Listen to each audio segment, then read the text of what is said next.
Before we get started here at Iowa Postgame with Coach Don Patterson, I want to thank our sponsor, Iowa Smokehouse, and their awesome game day snacks, folks, but they're good really on any day. Of course, we've got football in full swing now in the middle of September.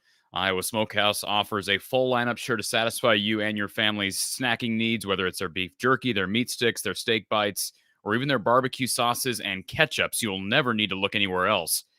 Tasting is believing with Iowa Smokehouse. Visit iowasmokehouse.com and use the code Hawkeyes for 15% off your order. Again, that's the code Hawkeyes for 15% off your order. And Brad Van Meter and his team down in Des Moines.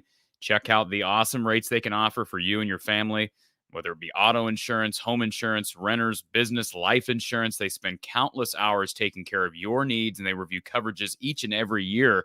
In fact, Brad has told me that rates have never been as low with auto insurance as they are right now. They're saving people a lot of money. Give them a call down in Des Moines, 515-256-6480. Again, 515-256-6480, or visit www.bradvanmeter.com. Camping the Night Away is coming up Thursday, October 5th at Cedar Ridge Winery and Distillery in Swisher. This annual Children's Cancer Connection event is one way you can support Camp Heart Connection camps, offered free of charge to Iowa families affected by childhood cancer. Enjoy a camp-themed evening of food, drinks, games, auctions, and raffles, all for a great cause. Get tickets at childrenscancerconnection.org. That's childrenscancerconnection.org. We are live here, Iowa Postgame with Coach Don Patterson. The Iowa Hawkeyes defeating the Western Michigan Broncos 41-10 on this Saturday, and we feel like we're missing something. What are we missing? Let's see. Of course, our little Brian Ferentz tracker. You see the number is in green now, and the arrow is going up and is also in green. That means that he's trending in the right direction. 28.3 points per game now is the number through 3 games. Iowa putting up 41 on Western Michigan, pretty much the bar that I think most people wanted. And if you're Brian Ferentz, as good as you could have really expected, albeit a really weird start to this game. We'll talk about it. We're going to be joined by Coach Don Patterson here in a little bit. Also, Hawkeye Report's own Tom Kakert will be joining us. fresh off the post-game press conference with Kirk Ferentz. So we'll look forward to that. If you're new to the show, please be sure to take a moment to hit the like button and subscribe if you've not done so. We go live each and every week, sometimes multiple times per week. We're here recapping each and every Hawkeye football game and men's basketball game, and you can count on the fact that we'll be around for a lot of the women's basketball coverage this year as well. So be sure to hit the like button, hit the subscribe button, tell your friends about what we're doing here from the Hawkeye of the Storm. The call line is open. The Iowa Smokehouse call line is open. The number to call, 515-635-1601. Again, 515-635-1601. If you want to chat about Iowa's 41-10 win. Just a very strange game on a lot of levels. It's almost like the first half was a totally different game from the second half. You had the brief lightning delay. You had the injury to Luke Lachey, which we'll talk about. You have the somewhat abysmal numbers from Cade McNamara, but then you balance those with a ground attack that looked much better today, albeit against a bad defense. So what do we make of it all? Well, hopefully you all will help me sort this out. And, of course, we'll try to do the same for you. Tom Caker will help us, and certainly Coach Don Patterson. He'll be with us shortly as well. Before we get to Tom and to Don, let's get to our first caller of the day. Alex is with us. Alex, welcome. Good. Well, good evening. That lightning delay pushed us back a little bit. How are you doing? I'm doing good. I'm just glad. Hey, a year ago at this time, not precisely, but it was week 3 last year. I believe you came up to me. We were both at the Nevada game. Yeah, I was. We dealt with 3 lightning delays that night. So let's just be happy that we got out of there with a 20-minute delay tonight. Yeah, I didn't go till 3 a.m., 4 a.m., some crazy number like that. Insane. Anyways, so before I began, obviously we talked about how weird that first half was. Let's take a broader scope and look across the country. Georgia was in a battle with South Carolina. They were down 14-3 at the start of the second half. They only won 24-14. They were almost a 30-point favorite. Florida State had trouble with Boston College. They only won by 2. They're the number 3 country in the world. Alabama had its issues with South Florida. They won 17-3. They were tied going into that second half. So it's been a weird week. What? I was going to say that's the one that I'd point to, because Boston College, no disrespect to Boston College, South Carolina. Those are both Power 5 teams. South Florida is not. Yeah. And now Western Michigan is not very good. We've talked about this. They're bad. They lost 48-7 to Syracuse. Now, here's what's weird about Western. And again, I want to get Coach Patterson's thoughts on this, because if you go back, and they talked about it during the broadcast today, if you go back and watch that Syracuse game last week, they struck first in that game as well. Hit a big play with Jalen Buckley. So they have this tendency, it seems, to hit a big play or two. And they do have big playmaking ability through the air and on the ground, but they just cannot consistently gain yardage and move the ball down the field. And boy, it's amazing that an offense like Iowa's, maybe this is a good sign for the Hawkeyes, but an offense like Iowa's can struggle, have 0 points at the end of the first quarter, and still put up 41. Yeah. So, I mean, during the lightning delay, I was obviously very frustrated, but it was like, okay, stop and think, looked at other games across. Even I think Maryland had some issues with Virginia. Like, they were kind of in a dogfight, and then Maryland eventually just pulled away.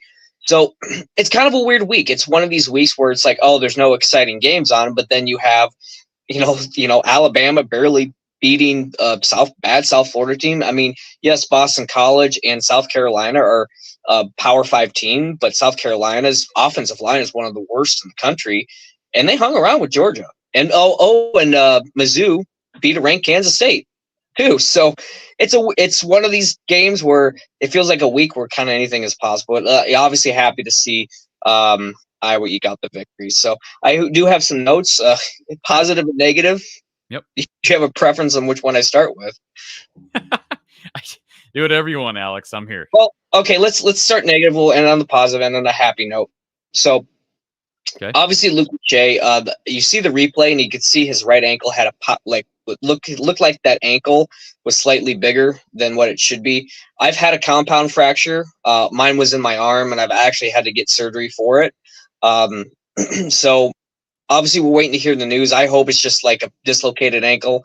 If it's that, then he's probably out for a couple of weeks. But if it's a break, I don't know if he has an extra year of eligibility or if he can get a medical red shirt. But it looked pretty gnarly.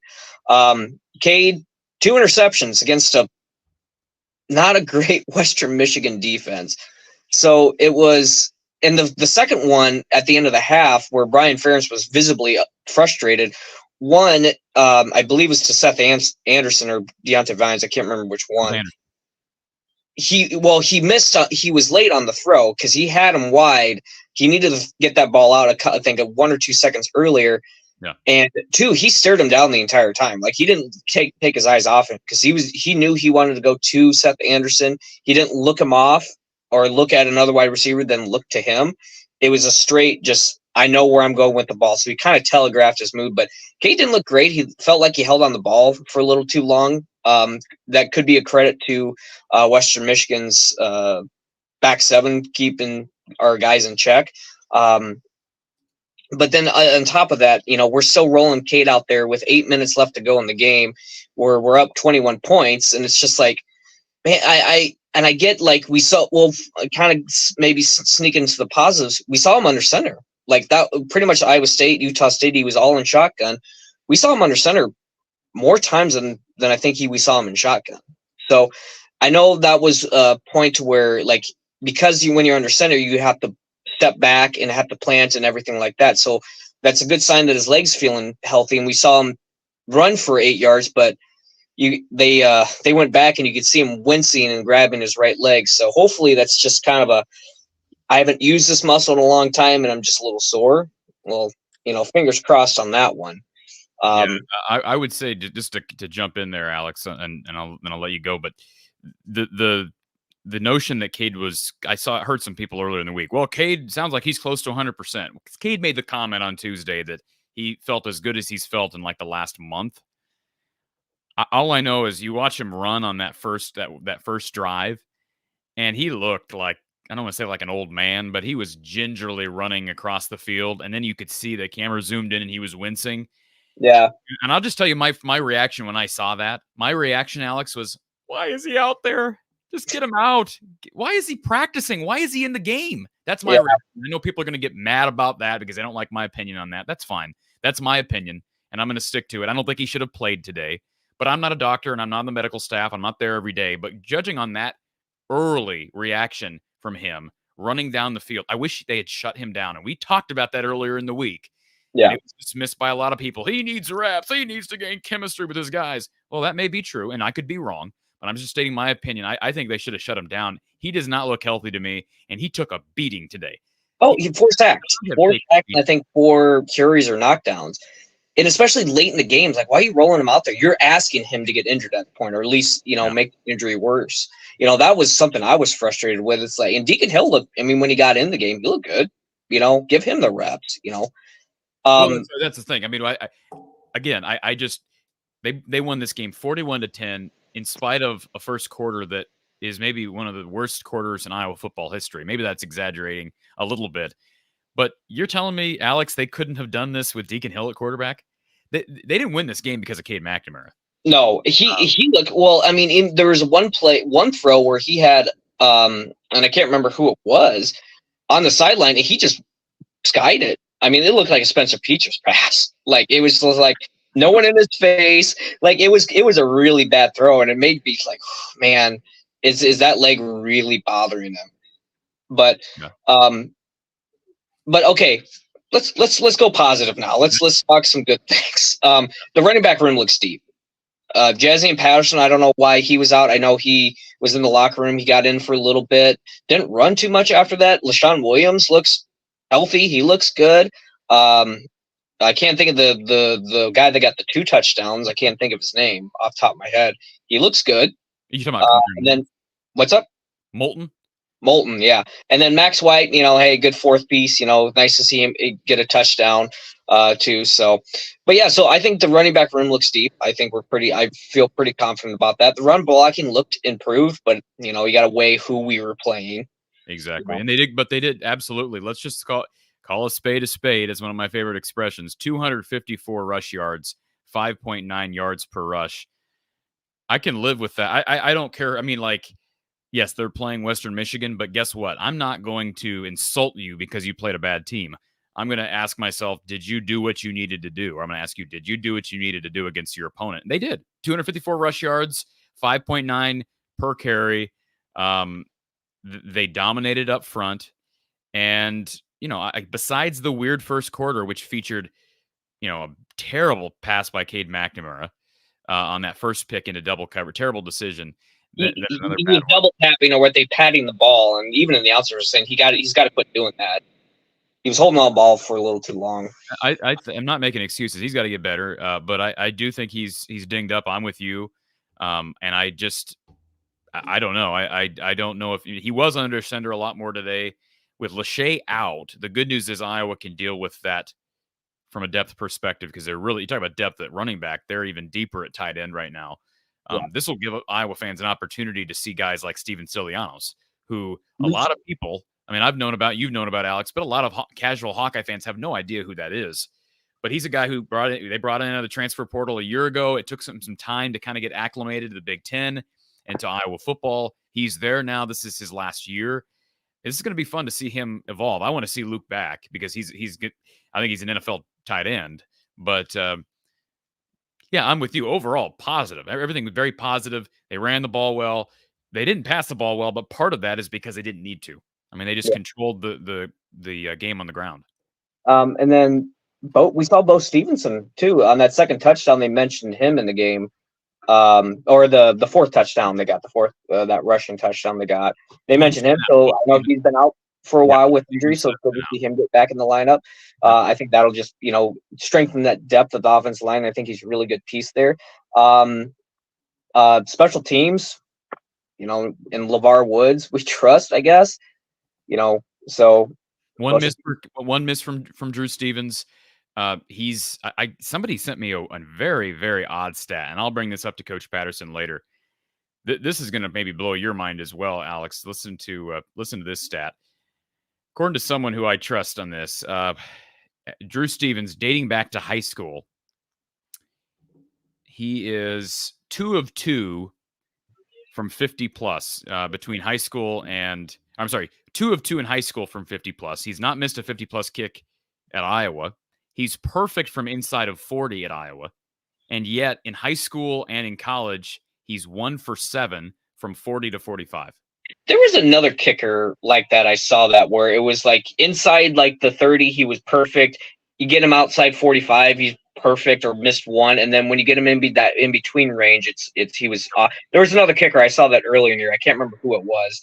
So that's something that can be cleaned up and will need to be fixed, especially if he's trying to kick in the next level. He's got the leg for it. But yeah, those numbers are not good. But overall, you're right. Special teams is really good. We saw Cooper DeJean break off at least a couple nice punt returns today. We hadn't really seen that yet. It looks like Caden Weegan, at least for the time being, with Caleb Johnson out, Weegan is the guy on kick returns. We saw him work in a little bit with punt return as well. So yeah, teams was solid. Yeah, no, I think I think he's going to be. Maybe next Charlie Jones, that guy's got nice some speed to him. And then just finishing up here, I thought there was no penalties. I kind of looked real quick at the stats. I think they said Iowa had 1 for 5 yards. I don't know when that happened, but very clean game. And it's always nice to see when Iowa has that nice clean game. And then, hey, Iowa covered. They covered the 28.5 or whatever it was, 29, whatever it ended at. So, Last question for me to you, Alex. And I'm not going to, unless somebody wants to ask me for my explicit opinion on this, I want you to tell me your opinion because I'll get ripped for it one way or the other. You're going to let me take the fire. Yeah, exactly. So let me ask you this, Alex. How did you feel? Were you at all uncomfortable in the last 40 seconds by anything? The last 40 seconds of the game? And if you don't know what I'm talking about, then then Oh, I mean, not that I can think. Like, what do you mean? What do you mean by uncomfortable? Like, I just knew that some of the people that and they weren't like buddies of mine, but some of the people that I was watching this game at a restaurant, some of the people around me thought it was an uncomfortable look for Iowa to run the ball in with under 40 seconds when they could take a knee and end the game. ow, who the? Well, Alex, here's the problem. Here's the problem. Here's why this matters. And I go back to it, and I'm not saying I agree with that or disagree with it, but Iowa, they're the ones that put this Brian Ferentz 25 point per game contract out there. So they're the ones who made it public. So they have themselves to blame that becomes a talking point when they pat on a late touchdown with 20 seconds to go. That's their fault. But it wasn't. Iowa didn't get the ball with 40 seconds. There was like 3 minutes left on the clock, so they had to run some type of offense, and that's when we saw Deacon Hill, and he threw it a few times. I think it's more of like reps. And Iowa's up big to where, and again, like Iowa got the ball with about 4 minutes left on the clock, so you had to run some type of offense. Agreed. And you put your backups in, you get them reps, and then if you're going, it's like, okay, we're just going to go. We're just not going to stop. If I was only up by 7. And then, you run a little bit of offense, get a couple first downs. Okay, now we're going to knee it out and just go home. But we're up so big. It kind of didn't matter if we had a turnover or anything like that. I'm not uncomfortable by them scoring that touchdown because it was a bunch of backups and that Max White's a walk-on. I just think it's just more reps. I'm not uncomfortable with that. I don't think it was like, if I get 40, some 41 points, I get 25 points. I don't think there's anything behind that, honestly. If Iowa had the ball with 40, got the ball back with 40 seconds left, and they start doing that, I could be a little more uncomfortable with it. But given the circumstances, they had the ball with about 4 or 3 minutes left, so they had to do some type of offense. I don't care, and they were rolling, so it's like, hey, let's just kind of keep it going. Let the backups get some reps because eventually, you never know when you're going to need them. So I have no opinion. I have no problem with your take on that. All I would say, I would ask you, Alex, is to understand why some people's minds would go there when there's under 40 seconds left and it's 3rd down and goal. It's if that contract thing weren't hanging over the head of Brian Ferentz, nobody would think anything of it. We'd all be like, yeah, score. Let's get more points. But like there's the people, and that's just the fact, they're out there that are like, Brian's padding the numbers. Yeah. I don't really think it's that personally, but I do see that side of it. I do see where people are thinking Brian's trying to save his job. Let's get another touchdown. It's 3rd and goal on the 1, and it's like, okay, I can see do we go for it? Do we need it out at the same? But we were driving down the field. Let Deacon Hill, let Max White get that last touchdown. Let him, get that that experience, that because you never know when they're going to get it again, and you never know when, hey, K goes down, Deacon, hey, your number's called, and that extra game reps do help a little bit. So that's my opinion on it. I do see that side of it. I think it's people who are, I think maybe are really trying to get Brian Ferentz out of here. Now, the play calling, I think was atrocious throughout the game. And regardless if he hits that 25 points a game or not, I think he needs to be gone by the end of the season. If Iowa barely beat Western Michigan, I would say get him out of here after this game. But, obviously they tacked it on it, as the game went on. So, but I do see it. It didn't make me uncomfortable that they scored that last touchdown. I mean, like I said, if they had the ball back with 30 seconds left and they did that and they tried to make offensive plays, then it looks a little more suspicious. Yep. But with them having it 3 to 4 minutes left in the game, you have to run a few plays to kind of bleed the clock, and they were just having success. It's like, well, okay, let's just keep going. We have some momentum. So yeah. All right, Alex. That's all I have, sir. I appreciate you taking the call. I hope you have a wonderful night. Go Hawks. Sounds good. We'll talk to you next week, Alex. Thanks. Good to see you, Esther, in the chat. Doing good and celebrating an Iowa win. I'm tired. I don't know if anybody cares that I'm tired. I feel tired. I wasn't even at the game today. It's a good thing I wasn't. Man, that'd be a long 2-hour drive home. All right, let's add the man of the hour, Mr. Coach Don Patterson. Don, how are you, sir? I am well, Corey. How are you? Doing good. Good to see your face. I assume you made it back. You must have made it back home relatively quickly, and a lot to unravel from today's game. We've got some callers who are on hold to talk with you. But I guess I want to first give credit where credit is due, and I want to acknowledge our RTI Threads player of the game, and I want to see if you agree with that. LaShawn Williams, 12 carries, a $145 to go along with 2 catches for 27 yards and a touchdown. I thought he was really good today, Don. Not just, first of all, last week he had 1 carry. We got to acknowledge that. He barely played last week. And, Right. He's kind of the forgotten man in a sense, and he came out, ran with aggression. Yards after contact. I was just really impressed with how he ran the ball today, and give credit to the offensive line, but LaShawn was really good. Yeah, we had some good running lanes, of course, but I thought our backs as a group did a good job of taking advantage of the opportunities they had. Lots of yardage, some yardage after contact for sure, and in general, I think they did a good job of downfield with the runs. How would you evaluate the offensive line today as a whole, Don? I mean, there seemed to be some pass protection breakdowns early. Certainly as the game went on, I perceived that the Iowa O-line was kind of wearing down that Western Michigan front, and certainly reflected in the rush numbers. As a whole, Iowa ended up scoring, obviously, the 41 points, but I had the rush numbers here. 254 rush yards collectively? Is that the number, Don? I think so. I knew it was around 250. 5.9 per rush. We more than doubled them. If you outrush your opponent by more than 100 yards, odds are high that you're going to beat them, of course.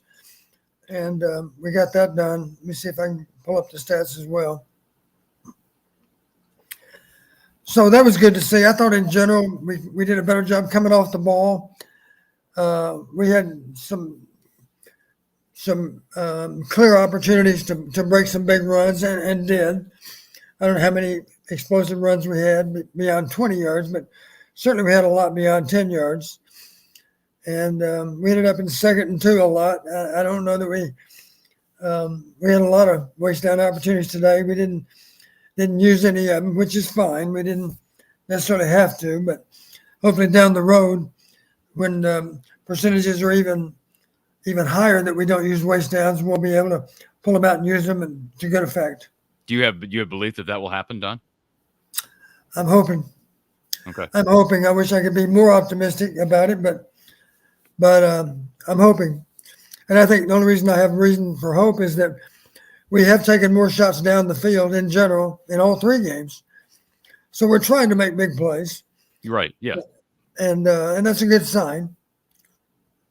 They're trying to get the ball downfield. We talked about this against Iowa State and frankly against Utah State. But I saw myself as they were struggling in Iowa. Let's be honest. Doug is right. Rough start, strong finish, rough start. That first quarter went about almost as bad as you can imagine, given the fact that this is not a Western Michigan team that anybody perceived to be much of a threat to come in here and steal a win. And maybe that was a dangerous notion. But they come in here and it's 7-0 after the first quarter, Don. Iowa gives up several explosive plays, including at least one that was what we'd quantify as super explosive on the touchdown. What happened defensively? And it seemed like Phil Parker made some adjustments at halftime. I thought Jamari Harris looked a little bit off. I mean, he hasn't played in a year and a half. He missed all of last season, missed the first 2 games this year. What happened on those big plays? Yeah, on the touchdown pass, I'm not sure, because I didn't have much to go on. We don't have the advantage of the TV version to look at. It appeared to me, I think I'm right on this. I believe they were in half coverage to that side of the field. And the corner's got to do a good job of protecting the hole. When I say the hole, I mean that part of the field that's hardest for the half player to get to, the free safety. So I think the guy got a pretty clean release on our corner. And so part of the blame probably lies with the corner. But then clearly Xavier got caught not giving enough depth and not being able to get to the boundary. To the credit of Western Michigan, the ball was on target, well thrown. It was well executed on their part, and they executed it better than we defended it. And I think if you had to assign blame to one person, I'd probably favor the free safety. Now, I say that, and I could be entirely wrong, but just based on how I saw it, I thought most of the most of the blame would probably lie with Xavier on that play. The guy must have gotten a pretty clean release because he was down the field in a hurry, and Xavier just simply couldn't protect that spot on the field where he was. Long way to go. Of course, Xavier has good range, but again, the guy made a good throw. Some kind of play action on that pass, as I recall, too, I think, which left Xavier a little bit flatter in the secondary, and we simply didn't get back there to defend it. Well executed on their part. As I always do, Don, I'm going to kind of jump around a little bit here to start things out here on the show. Kalen Moulton is in the chat. I'm assuming this is a relative of Kamari, so welcome to Kalen, and kind of giving a shout out to Kamari, who ran hard, ran strong, did have that fumble near the goal line that I'm guessing Liddell Betts will look at with Kamari, and they'll get that cleaned up. That obviously could be a costly fumble, but for the most part, I thought the true freshman looked really good. Let's remember that he is a true freshman. He did not enroll early, and I kind of considered him undersized when he signed last December. Talk about the young backs, not just Jazz and Leishon, but also Kamari Moulton and Terrell Washington Jr. Yeah, and correct me if I'm wrong, those are both true freshmen, right? Correct. And Terrell did, for the record, Terrell Washington did enroll early. He was the only freshman to enroll early. He was there in the spring, but this is his first season of competition, so. And Max White. Let me just Max White as well, who's off scholarship, but the number 22, Max White, also scored that touchdown late. And he's a true freshman also? I don't know that Max is a true freshman. I know he's off scholarship. Okay. Well, the first two, number 28 and number 8, I was very impressed with both of them. It looked to me like it was almost like they hadn't had to practice too much in advance of the game, and they had really fresh legs. It looked to me like they showed a lot of speed and quickness, ran hard, ran decisively. They looked good for freshmen. They really did. So that's encouraging. And it doesn't shock me because I would have to suspect that Liddell would make good choices as to who to recruit. So those guys both have a lot of promise. And that's good to know because, as we know, today Caleb was down. It's just hard to keep guys healthy. And if you have to play without one of those top 3 backs, you got those 2 freshmen waiting in the wings that can still tote the mail very well. Not sure how effective they are on pass protection. You simply can't see that much of the game all at once. So maybe they have some issues with their pass protection. I don't know that. I didn't really notice that they were specifically part of the problem on the pressures that we got.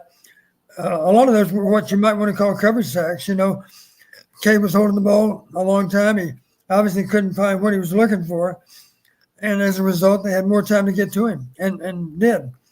So I'm sure the old line coach, of course, is going to go back and look, and he's going to make an honest assessment, and Brian's going to do the same thing. Kirk's going to do the same thing. They're going to decide what was our primary problem on this particular sack.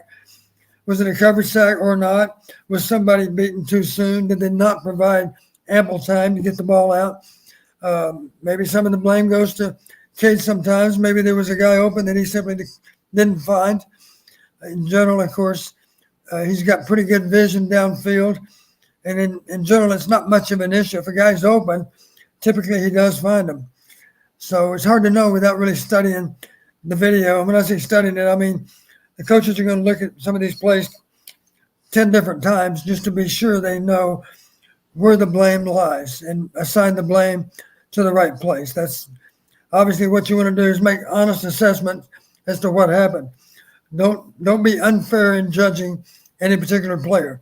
Be absolutely fair in deciding what the primary problem was on any given play.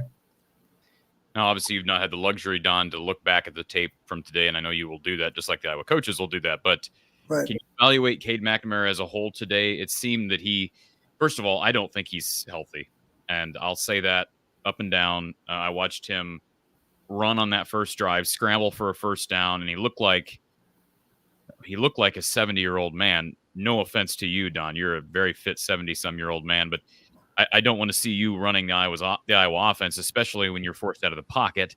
Right. And then the camera, I know you didn't see this because you're at the stadium, but the camera zooms in on Cade, and you see him wincing. And Don, my reaction as the casual fan watching the game is, why is he in the game? Why didn't we shut the kid down? Because we were told on Tuesday, Cade said, well, I feel as good as I've felt in a month. And Kirk was optimistic about how he felt. But I was still like, boy, I don't know about that. I'm not there every day. I'm not a doctor. Just your thoughts on Cade's performance today. Well, my concern just as a fan today, Cade made the comment after the Iowa State game, I feel better for sure than I did a week ago. The obvious question is, how does Cade feel compared to last Saturday night? He got knocked around a lot. He got knocked around too much today. And I agree. The one that bothered me the most, he's back on the field. There's 6 minutes left or whatever there was left, maybe 5 minutes. I can't recall. He's still out there playing. And that third down attempt, it looked to me like that was a painful snap. I mean, I think he pretty much got blasted on that play, and he did on a few others, of course, earlier in the game. So I was just frustrated that he was out there playing because most of the backups by then had gotten into the game. But why not number 10? Number 10 should have been out there earlier. For two reasons. He needs the reps, and we need to protect Cade. And that's all the reason I need to make a change. I was just hoping that Deacon would be on the field one possession earlier. I think maybe that possession started at about the 8-minute mark, maybe, I think. Let's face it, the game's effectively over. Let's get him out. Let's let Deacon play. And Don, I know we're just speculating, but if Deacon had started this game, hindsight's 20/20. We don't know. Right. But if Deacon had started this game, does Iowa lose? No, I don't think so. No, he would have been able to play and give us a win if he had started the game, I think. Obviously, we don't know. If Cade threw 2 picks, how do we know that Deacon wouldn't have thrown 4? I don't know. We don't know. But I'd like to believe that he wouldn't. We simply don't know. But your point is, with the advantage we had in the kicking game, and by that I mean they had a punter that had some decent punts, but he out kicked his coverage, of course, and then we blocked the punt. And we had a lot of good return yardage coming from Cooper. So I'm sure that we won in terms of net punting. We clearly won that, because we had quite a few return yards. And not to mention, of course, we outrushed them 2-1 or more than 2-1. So there are all kinds of reasons that Deacon could have taken us to a win today. Thankfully, it wasn't necessary that Deacon play the whole game. We had the advantage of having Cade out there. But I don't doubt that we'd have won the game regardless of who was taking snaps, at least when you talk about those two, I think. And I say that, I don't know how well Deacon's going to play in a game that matters, a game, that's not one-sided when he's out there. But I have to believe if he's lined up ahead of Joey, then obviously the coaches have gained some confidence in Deacon for how he plays. And I would suspect he could have led us to a win just as, maybe not as well as Cade did, certainly, but the outcome would have been the same. We would have been able to win the game with Deacon taking snaps. I think that's true. This is kind of part of the problem with how these knee-jerk reactions with fans, they knee-jerk to everything. Everything. I mean, there's people in the chat saying, Deacon is obviously better than Cade. I mean, if this is, but last week, Don, Jazz Patterson is by far. We had somebody call into the show last Saturday, and this person knows who they are, who told me, I think Jazz Patterson is going to be one of the greatest Iowa backs of all time. Well, that's pretty lofty. There have been some pretty good backs come through here. Yeah, maybe he will, Don, but today it looked like LeSean is going to become the greatest back in Iowa history. So we just got to stop these knee-jerk reactions. Cade did not play particularly well. Now, with 122 yards, Don, 9 of 19, the numbers don't look great. How much of the numbers, being low against a bad defense, would you attribute to Iowa just really controlling the game on the ground and not having to throw the ball downfield as much? It's hard to say. Obviously, you might argue, some quarterbacks would argue, I would be able to get into a better rhythm if we needed to throw the ball a little bit more. We only threw, you said he had 19 attempts on the day. Is that right? So we clearly ran the ball with a higher mix of run than what we have here lately. And as a result of that, of course, we might run the ball 5 plays in a row, and now all of a sudden we're asking him to throw when he hasn't thrown lately. That happens some, and that's an issue for some quarterbacks, I think. You'll laugh, but I heard one time there was a competition at quarterback, and I said, okay, here's what we're going to do. We were going to scrimmage 6 play sets, and I said to one quarterback, you'll get the first 3 snaps, and then the other quarterback will get the next 3 snaps, and we're going to do that all day. Except next time we go with our 1s and 2s, we'll let the other guy take the first 3, and you'll get the second 3. The bottom line, we're going to get equal snaps against equal opposition. You always heard me say that's the best way to judge 2 players. Right. Equal snap, equal opportunity against equal opposition. And then one of the quarterbacks made the mistake of saying to me, Coach, my only problem with that plan you got for this scrimmage is I don't think I can get into a good rhythm just after 3 plays. And I said, well, son, here's the problem. We only get 3 downs. If we don't make a first down on 3 downs, we probably have to punt. So here's the bad news for you. You better be ready to make those 3 snaps count. And, of course, you might only throw 1 pass on 3 snaps. Maybe you throw 3. It just depends on the play calling for that situation. But the bottom line is I don't really want to hear – I hope Kate doesn't say this. I don't think he will. I don't want him to hear him say, well, I couldn't get into a good rhythm because we were running the ball so much. A veteran quarterback probably wouldn't say that because he understands the game. I might go 5 plays without throwing a pass, and then if I need to throw one, I'm going to be ready to do it. And I'm not going to blame it on not being in rhythm. I don't think Kate would ever say that.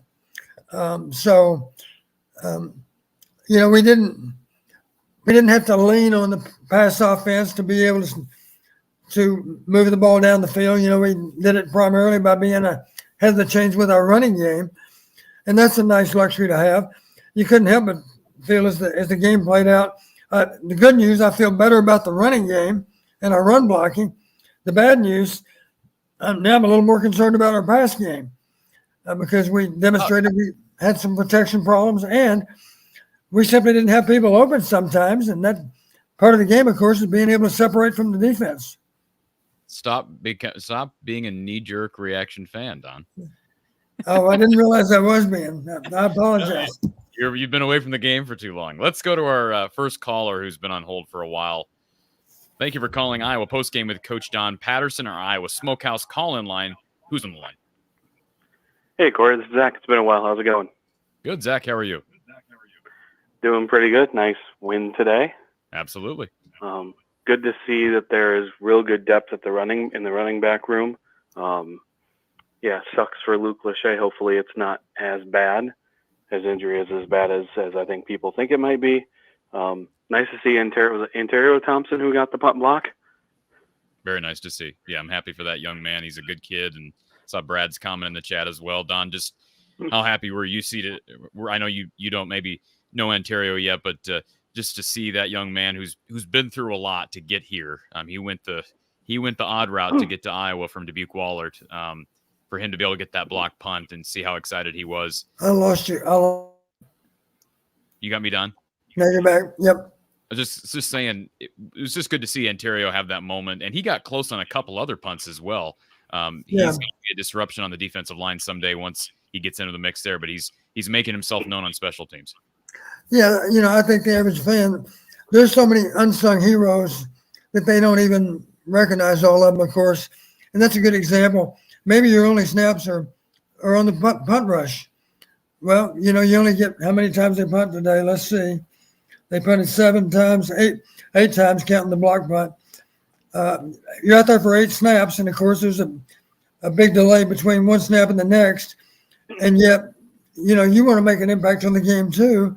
Hard to do because their job, of course, is to keep you off the punter. But today, because he persevered and kept giving great effort, he finally had that breakthrough moment. That was a wonderful thing to see. And that's just the nature of sports in particular. You're kind of an unsung hero.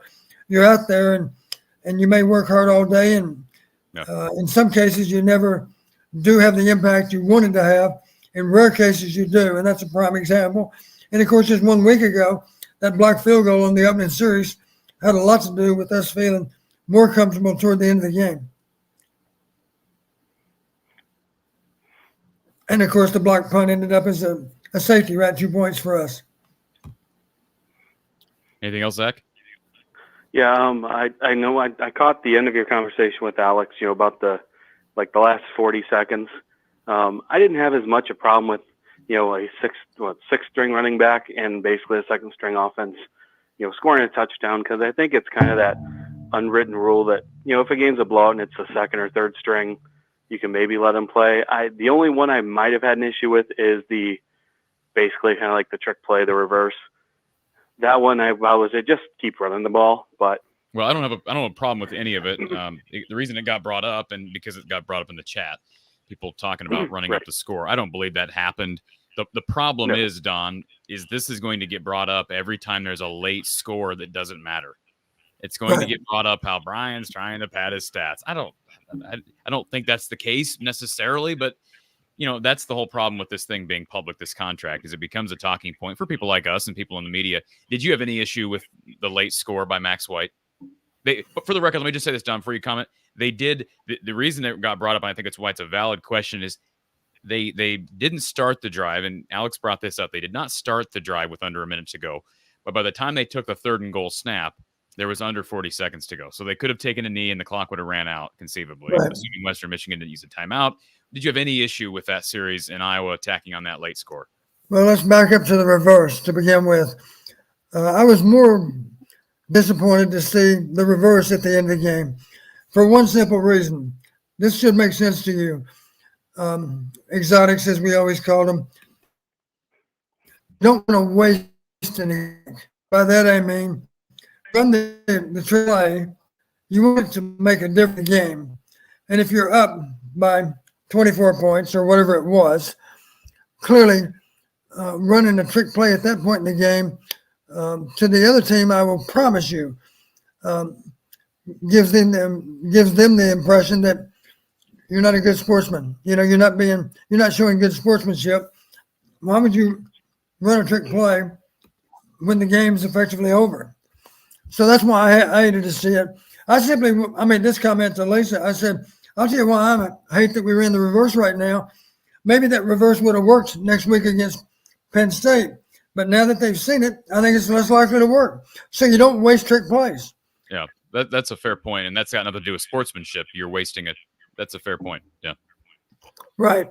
Yeah. Down the goal line, it seems to me in the past that if we've been in a situation, and I understand we've got backups in, they've got backups in, let's say there's 4 minutes left. What is your duty on offense? Well, you're okay simply to continue to play football. Does that mean you run a trick play or you try to throw it over the defense? No, but it's certainly fair game to continue to try to make first downs. And if you work your way down the field, at some point in the past, if you have a chance to take a knee, and in the process of taking a knee, demonstrate good sportsmanship, go back and look. Historically, that's what we've done. We've taken that knee, even if we were on the 5-yard line. And today we didn't. And the only problem with that is some people are going to decide that we didn't do it today because of the clause in Brian's contract. That's why we didn't do it. I'm not saying that's the case, but that's what people are going to wonder about and talk about. Yeah. And in that regard, I hate that it's going to be the subject of discussion. Zach, I hate to cut you off, but we do have Tom Kakert waiting to jump on. Feel free to call back a little later in the show if you have time. Sounds good. Thanks, Zach. All right, let's add Tom to the mix. Tom, welcome. Hey, how you doing? How you doing, Coach? Good to see you. Okay. How about you? Doing great. So, Tom, you're fresh off a press conference with Kirk Ferentz, and Iowa, of course, fresh off a 41-10 victory over Western Michigan after a very strange first half that featured a weather delay and one of Iowa's best players, maybe their best offensive player, and Luke Lachey going down with an injury. Just talk about what you've learned from Kirk Ferentz and your sources here just about an hour removed from the final seconds ticking off the clock. Yeah, ask Kirk after the game about the injuries. He was I think somewhat forthcoming about Luke. He didn't say specifically, but I think we all know it's major and it's season ending. It's an ankle. Um, Asked him about Jazz Patterson and Caleb Johnson, and he just said that kind of like tweaks to things. Caleb's is an ankle, I know that, and he's probably going to miss a little more time. It's more of the high ankle variety, from what I understand. So that's going to take a little bit of time. Jazz was something that apparently he aggravated last week, like a foot thing of some sort. He was late coming out after the lightning delay. So I don't know if he kind of popped out and loosened up and something didn't feel right. I know he took some good shots too early in the game, running really hard.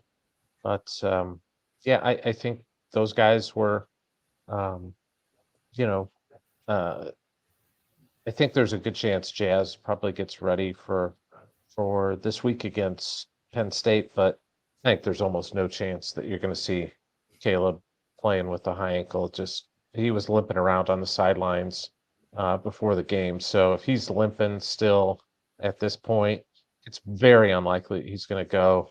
We did talk to Kirk about going for it late, and he kind of talked more about second team line in there and wanting to find out something about those guys. Also, wanting to learn more about Deacon Hill and how he's able to run an offense in a situation like that. So that was his point of view of why he did what he did late in the game in terms of kind of putting the foot on the gas a little bit and scoring more points. So that's his view.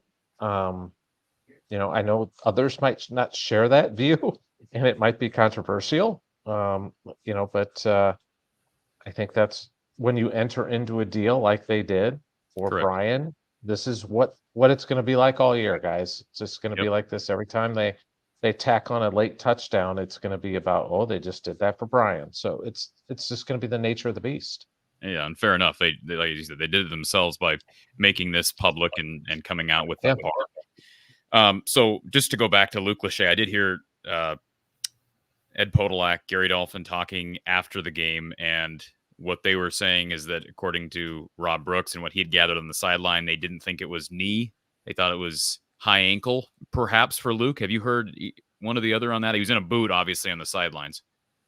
Yeah, the people that I've talked to think it's broken, think it was a broken ankle, but because something was kind of hurting or looked like it was broken. So yeah, he was in a boot. He was in a full boot on the sideline. So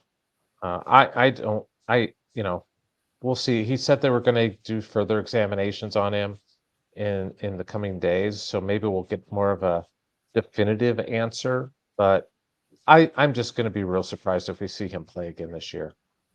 Yeah. My only thought on that when I saw it is people were immediately talking, is it a compound fracture? Don, if it was a compound fracture, would he have come back to the sidelines? Gosh, I don't know. Maybe they have different philosophy about those kind of things. I would suspect if there's any way he could be safely on the sideline, they would allow him to do it. But an actual determined break on the spot, if they knew it was a break, maybe not. That's a good question. The damage has already been done, I guess you could argue at that point. If he was going to be on the sideline, of course, he was going to be as far back as he could be to be sure he doesn't get rolled up when the players storm off the field. But if it was an absolute compound fracture, maybe he would not have come back out. And I think you might be right. Tom, the disadvantage we have when we bring you on here for a few minutes after availability with Kirk each week is I don't know what questions were asked. So I'm going to kind of take a stab at some of these. I'm curious if the subject of explosive plays was brought up, because Phil Parker, obviously one of the best in the business at limiting explosive plays, certainly super explosive plays. And Western Michigan got Iowa a few times in that first half. Did that get brought up at all to Kirk? Yeah, it did. It also got brought up to the players. We talked to them. You guys will find this kind of funny because, Phil Parker is kind of a fiery character on the sidelines. So I asked Jay Higgins about this after the game. I said, what was he like? And, because that 64-yard touchdown happened right before the lightning delay. So you're thinking Phil is going to be in that locker room and he's going to be breathing fire, right? He's going to be coming after the guys. And there's Jay was like, surprisingly, he was pretty calm. And he's been kind of calm all year. So I think, he wasn't happy, but I think he's dealing with it. I think the big thing is one of the things that Jay kind of hinted at was maybe some of the guys with those explosive plays were, I wouldn't say freelancing, but maybe not following what they were supposed to do. And in the second half, they came out and everybody's like, we got to stop screwing around and just do our jobs and do them the right way. And if you do that, then you don't give up big plays. And sure enough, I think, what did they give up in the second half? Like 35 yards, 40 yards, I think, a total offense. They throttled them pretty much in the second half. So, shut them down, turned it over. We were fortunate to have a touchdown call back too. Let's not forget. Yes, yeah. That was a cure, and Jamari fell down on that play, and that certainly helped their cause. But it also helped that they had an illegal formation on the play to get it called back. Otherwise, it would have been a 60-yard touchdown. Right. Not that it would have changed the outcome of the game, but it would have been embarrassing just to give up another long touchdown. Yes. Yep. I don't know if you got to talk to. Did you talk to LeSean at all? Yes, we did. What a turnaround! I mean, I talked about last week, one carry last week, and I even speculated, he dinged up last week, and obviously it was the week of Jazz Patterson, and we got a heavy dose of Caleb Johnson, but with both those guys dinged up today, LeSean was the guy, and man, he showed out. What was his demeanor like, and what did he? I mean, keeping your head up in the last couple of weeks when you don't get as many touches has to be a challenge. Yeah, he's just like, hey, we got a good room, and he always says like everybody's going to eat here, kind of thing. Everybody's going to get an opportunity, and he's super high on Kamari, TJ Washington, very high on him too. And I don't know if they showed it on TV, but boy, the Max White touchdown just set off such a great celebration on the sidelines. Everybody was just so happy for that guy because he's such a team guy. And you want to see a guy like that have a moment like that, because that may end up being his only touchdown in his career, and might end up being his only carry of the rest of his career. We don't know. So, just to see that for that kid, that's why I always I'm like, I'm not going to be too upset about them tacking on a touchdown, because I know Max White, and I know the type of kid he is, and the type of person he is. He's not one of these guys that's out there trying to thump his chest and do everything. He's a total team guy, and the way his teammates reacted tells me everything about the quality of human being he is. Mm-hmm. Absolutely. Don, anything to add to that, just based on? I do have a question, Tom. Toward the end of the half, let's go back toward the end of the half. It's 14-10. Yep. And we're already in field goal range. I think it was 3rd and 10, maybe on the plus 31. So we're already in position to kick a field goal, and that would have been a big score at the time, because obviously up by 4 doesn't leave you much for error. Bump that up, not to mention have some momentum at the end of the half with that score, then it would leave you in better shape for the second half. I'm just curious if that decision. I was honestly surprised. I thought on 3rd and 10 we'd spread people out and run the ball, probably pick up 5 at least based on what had happened up until then. And now a 48-yard field goal would turn into an even more makeable 43-yard field goal. Yep. And then when we threw the ball and threw the pick, I was just curious if that was discussed. It wasn't, but it wasn't really. But I'll tell you, Brian was running hot at that point on the sidelines because he did not like that decision by Cade. And I think Cade tried to. Is that what he was mad at, Tom? I couldn't tell. They showed in the monitor that he was throwing. He threw the headset and he was yelling profanities. I couldn't tell who his anger was directed toward. Well, I think he was frustrated with just like why don't we just if you're gonna, don't throw it into double coverage, Right. and I think that's probably what it was more than anything else, because you don't want to. I mean, you want to go into the halftime, Don. You know this very well. You want to go into it with momentum. You don't want to Right. go it with giving them momentum, and that gave them momentum going into halftime. Right. When Of you course, get the reason, even if you get 3, you're feeling better about yourself going into the break. right. Kate would not have had a chance to upset Brian, of course, if that particular play had been called. Yeah. So it all Yeah. started with the decision to try to put it in the end zone. But I just thought, based on circumstance, let's finish the half with momentum. Yeah. Let's kick it and let's be up by 7. Yeah. Yeah. I agree. I think you Felt like- just get the points. I just felt like at 14-10, I jumped on a quick live stream on the channel, and I said, there's no way Iowa loses this game.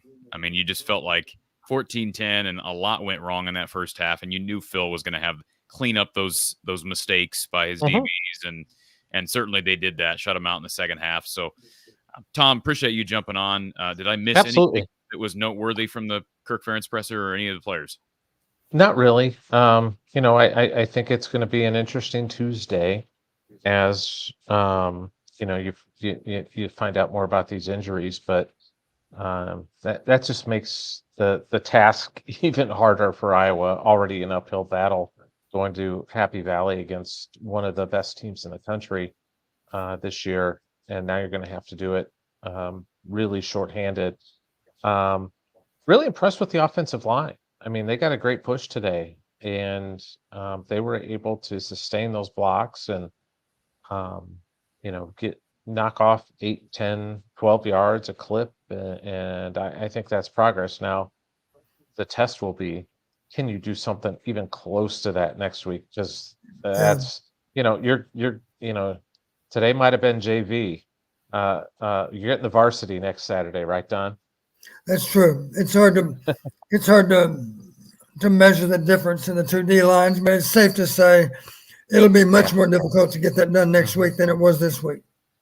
Yep. Don, Tom, let me do, before I let you go, I know last week Sure. I had a couple of questions in the chat that we missed for you, and then I let you go, and then I read them later. I don't see any specifically directly toward you.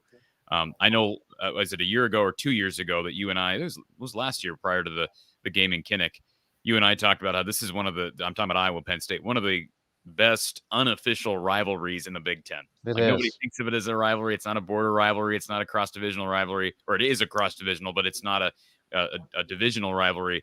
And yet there have been so many good games. Just think about the Kirk Ferentz, Joe Pa eras lining up, and games between 2008 and 2010. And then you had the weird 2016 game, the 2017 game in Kinnick, where, boy, that game came down to the final play, and you have the Trace McSorley punt into the stands. I mean, there's just been so much drama in this rivalry. And we forget about 2018, the rainy game in Happy Valley that was strange. And then, of course, Don, you said, was it last year, or was it 2? I'm getting years mixed up. 2 years ago when they played in Kinnick. Am I getting the years mixed up, or was that? No, it was 2 years ago, correct? Yeah. Well, I think the game that Saquon Barkley had was one of the greatest individual performances I've ever seen by a player in person. I mean, he was just unreal player. And let's give great credit to their quarterback in that game too. He was exceptional. Yeah. And let's give credit to Josie Jewell. He showed out in that game, and it was a Josie versus Saquon battle for a while, and those were both pros, and we've seen that. And I was there. I was there in 2009 when Adrian Claiborne blocks a punt. I was there for 6-4. The strangest game I've ever covered. On a sleepy day in Happy Valley, just a few days after Kirk Ferentz lost his dad, who was living in Pittsburgh, Pennsylvania. So. And let's not forget that a young Kirk Ferentz grew up not that far from Happy Valley. Yeah, I think that has something to do with it. And his mentor Joe Moore was a legend in Pennsylvania. Don, I know you knew Joe Moore well. Absolutely. From minute of coaching, and but yeah, there's just so much here for this game, and so much on the line. It's amazing. Iowa's the only undefeated team in the Big Ten West right now. How about that? Let's keep it that way. No. Tom Kakert of HawkeyeReport.com on 3. Follow him at Hawkeye Report on Twitter. Tom, I know you'll have plenty of post-game stuff for people to consume and pregame leading up to a big week, a night game on CBS. That'll be fun next Saturday. So appreciate you jumping on, Tom, and we'll talk to you next week. Okay. Thanks, guys. Have a good night. Tom. Appreciate it. You too. Good stuff from Tom Kakert, and we're rolling along here. We've got people on hold waiting to talk to Don. We've got some super chats to get to. We're going to take a quick break. We'll be right back with more. This is Iowa Postgame with the one and only Coach Don Patterson here from the Hawkeye of the Storm. Want to take a quick moment to thank our sponsor. Before we head to a quick commercial break, I want to thank Brad Van Meter and his team down at State Farm in Des Moines. Call him for a quote, 515-256-6480, or visit him online at bradvanmeter.com, in person at 4229 Fleur Drive in Des Moines. They are constantly working with their clients, folks, and insurance, specifically auto rates, with Brad and his team have never been this low. So give him a chance to save you some money. 515-256-6480, right down in the capital of the state of Iowa, down in Des Moines. Brad Van Meter and his team on Fleur Drive. All right, folks, we're going to take a quick commercial break. We'll be right back with more with Coach Don Patterson. Imagine the Possibilities is dedicated to empowering people to reach individual achievement across the spectrum of life. We believe in creating lasting relationships, empowering people for success, and cultivating joy. Our team of passionate people work each day to serve our communities in ways that create a lasting impact. We believe in creating opportunities for people with disabilities to achieve goals, build skills, and celebrate all that's possible. If you want to learn more about us or join our exceptional team, visit us at imagineia.org. We're back here with Iowa Postgame, Coach Don Patterson, and we head to our Iowa Smokehouse call-in line. Thank you for calling Iowa Postgame with Coach Don Patterson. Who's on the line? Bronco. Hey, Bronco.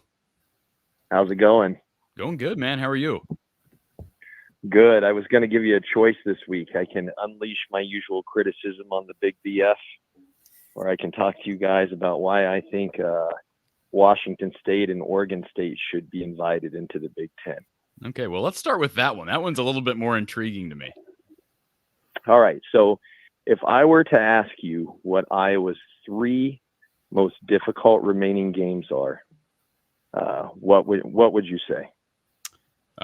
At Penn State, at Wisconsin, and help me out, Don. That third one's tough just because I think it's conceivable that Nebraska will be a lot different in November than they are now. Haven't won a game, Don. I know. But I guess if you put a gun to my head right now, I'd pick the Gophers. Okay, that's fair. Yeah, Minnesota. I'd go Minnesota as well. Isn't it interesting? That's what I had too, but isn't it interesting how that third one is a bit of a rattlesnake? I mean, you really have to consider it from every angle, because I don't think there's a clear cut team there for third. But if I were to then say, okay, let's put the 4 teams that we've already invited into the conference, Washington, USC, Oregon, and UCLA, on our schedule. Let's just pretend that they're mixed in there as well. What would you say Iowa's toughest remaining 3 games would be? If the 4 teams that are officially being added next year were a part of the schedule this year? Yeah. All 3 would be from the West Coast. Well, Penn State would be. I think Penn State would. You're right. Penn State would still be in. The other two would come from the West. Probably USC and Washington would be my USC and Washington would be the 2 teams. It'd be I mean, if you're following the rankings, I think it's tight between Oregon and Washington there, and I think it flip flops, right? Everything's relative to the year. But I was just kind of sitting and thinking about the Big Ten as it is now with 14 teams, and I tried to create okay, well, we're probably in agreement if we look back over the last 5 or 6 years, maybe 7, who the best 4 teams would be, and you can stop me if you think I'm wrong. But I have Ohio State, I have Michigan, I have Penn State, and I have Wisconsin. Are we in agreement there? I think so. Wisconsin has just a slight edge over us in that time frame. Yeah, I'm glad you said that, because then I did the next 4, and that was harder. But I felt like we were at the top of that heap. And then after that, I had Michigan State in there. Again, this is looking back. This isn't necessarily where they are now. I had Minnesota in there. I mean, Minnesota's had some decent years with PJ Fleck. And then there's one more. I'm trying to remember. You guys can jump in here if you do. But I think I was really hard pressed to find somebody, and I think I put Purdue in there. Well, I don't even know if it matters at that point.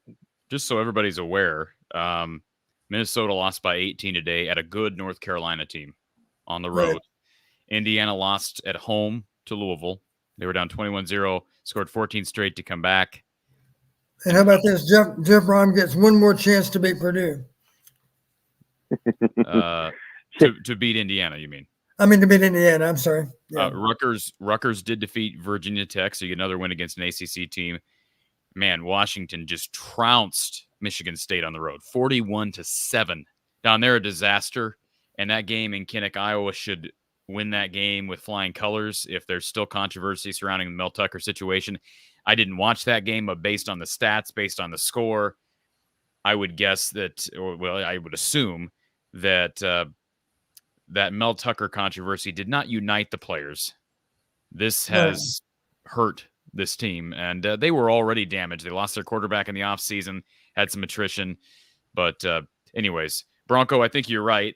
That's why we've talked about the importance of taking advantage of the schedule this season.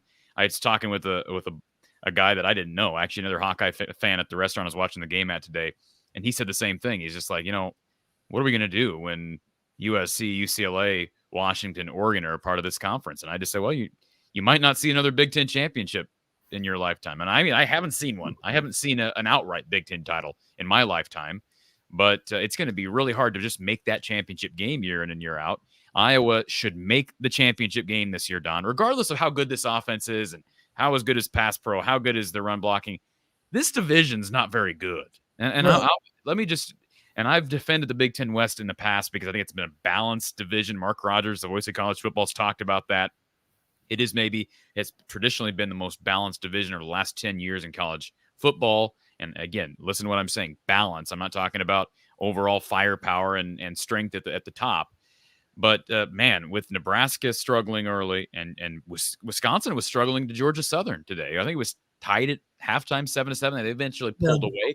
And they may figure things out, Don. I mean, they lost at Washington State. That's a tough road trip. But, man, nobody's really been impressive. Minnesota struggled with Eastern Michigan for a while last week. Yeah, let's not forget that Northwestern's in complete disarray, so – yeah, there it is. Right. And Illinois looked terrible last week against Kansas and got beat thoroughly by Penn State today. So. Yeah, I saw the first half of a lot of the first half of that Illinois Penn State game, and the amazing thing is, you probably know, Corey, they turned the ball over 3 times, maybe in the first quarter even, or maybe in early second quarter, and yet they only had 13 points to show for it. So I thought, well, Illinois defense forced 2 field goals, and then finally on that third turnover, they gave up a touchdown. But I thought if the offense can just find their way a little bit, then maybe they can still make a game out of it. And of course, that didn't happen. I think it was 30-7, I believe, or 30-6, whatever, before a late touchdown to make 30-13. Is that the final? 30-13. 30-13, yes. By the way, you mentioned Northwestern. I missed that one. Duke beat them by 24 today. So there's that. Maryland did get a good win over Virginia. That's not a very good ACC program. But anyways, anything else, Bronco?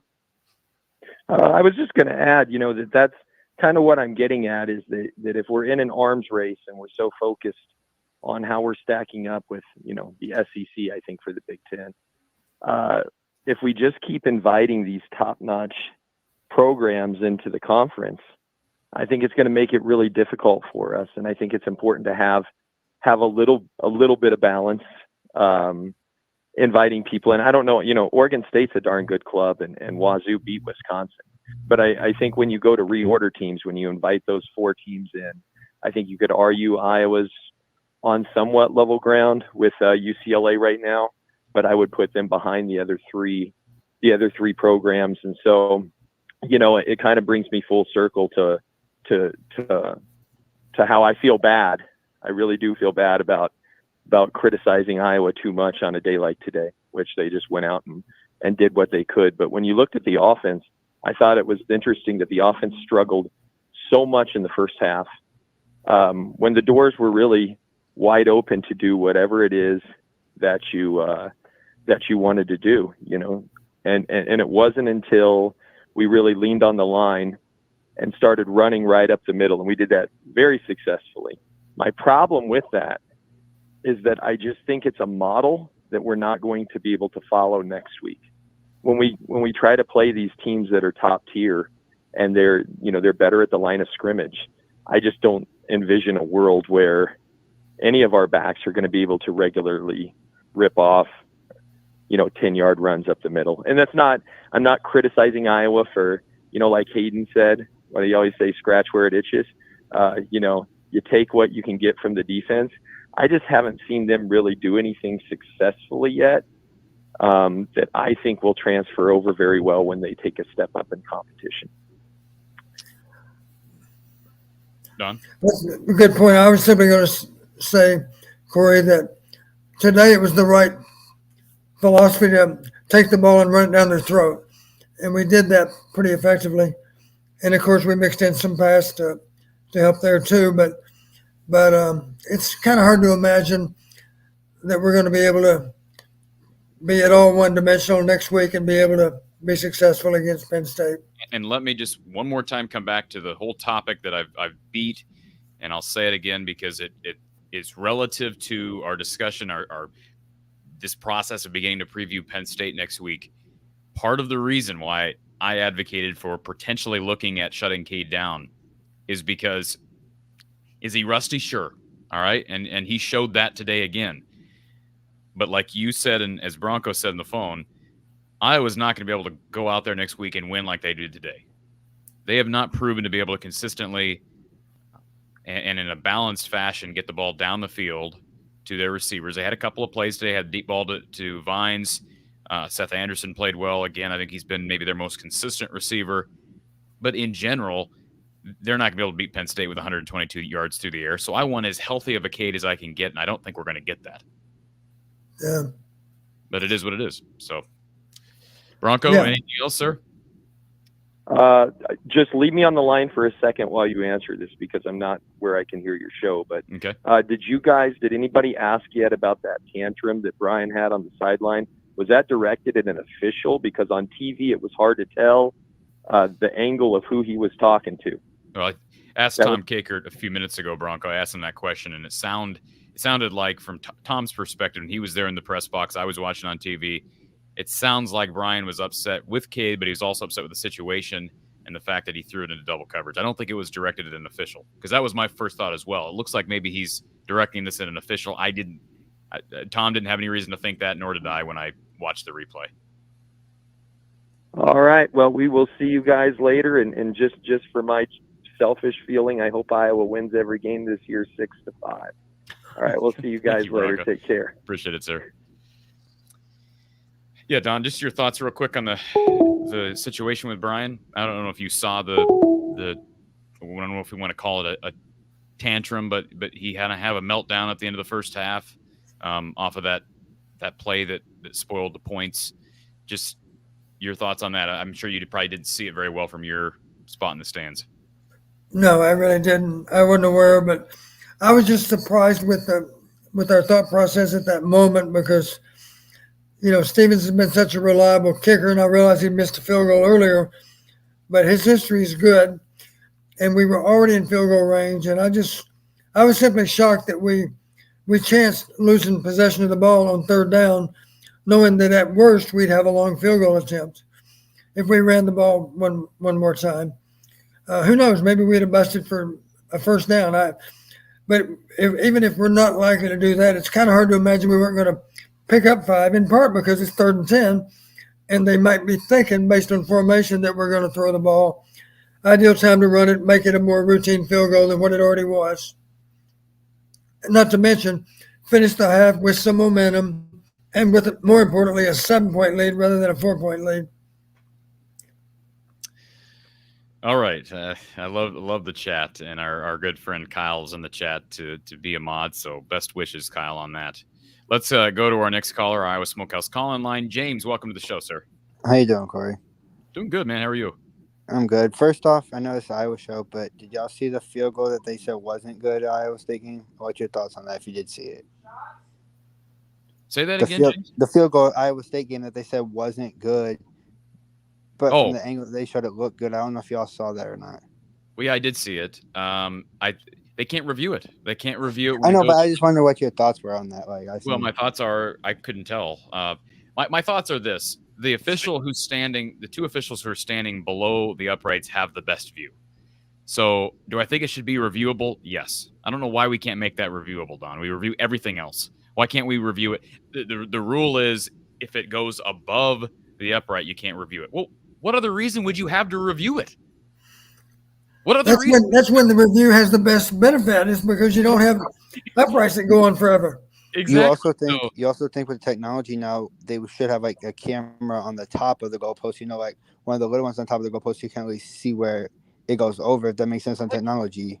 You know what? With technology in tennis, when I was watching tennis growing up, they didn't have any shot spot, and now like every close shot in the U.S. Open, it's on the big boards and all across the stands in the U.S. Open. How hard would it be to have basically some lasers going up from the uprights so that you'd be able to tell for 100% certainty whether it crossed or not? And Don, let's make sure everybody's clear on the rule. And I know this has nothing to do with Iowa. We're talking Iowa State losing to Ohio earlier today. But I'm just curious, if that ball crosses the upright, the upright, does it have to cross the inside of the upright, or does it have to touch the top of the upright, the invisible upright that's going up, if that makes sense? You know, that's a good question. It wouldn't shock me if it might be interpreted differently from one conference to the next. I don't know that, but it would be logical to me. We've all seen field goal attempts carry them off the upright and go through. Clearly, that ball, depending on the angle it takes, maybe it takes a real extreme angle. Well, it clearly was barely. Well, that's not the best example, I guess. Yeah, the best example would be a ball that caroms off the upright and barely goes through all the way to the other upright, right? We've seen that. Who was it? It was the Jets, right? Didn't the Jets have that? Yeah. That field goal a week ago that barely went through. I've actually seen a ball carom off to the upright and the crossbar and go through.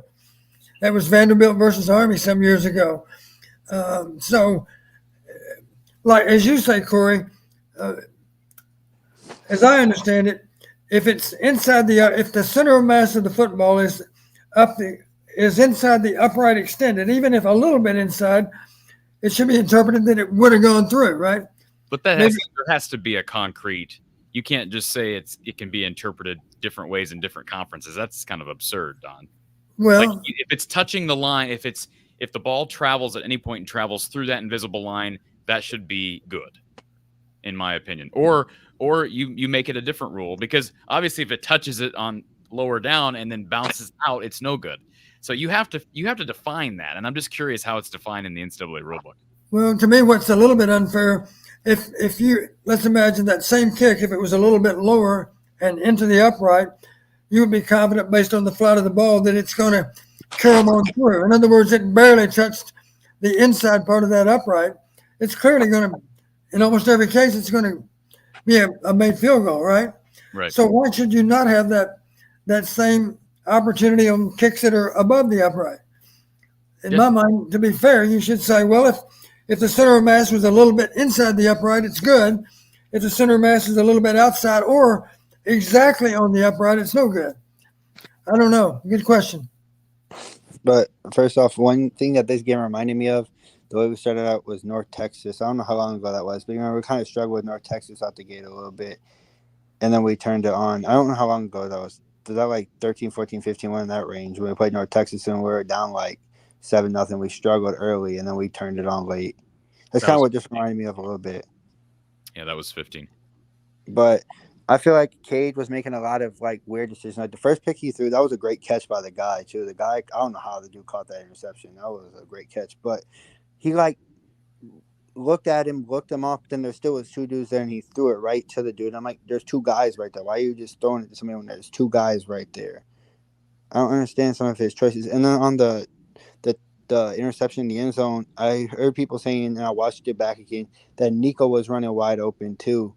So I think that could have been another reason Brian was mad, is that like maybe Nico had a better look at like a touchdown than Seth did, and that could have been why he was mad too. I agree with you on this, James and Don. I'm curious to get your take. It seemed like Cade was just late with his throws. His timing just seems off right now.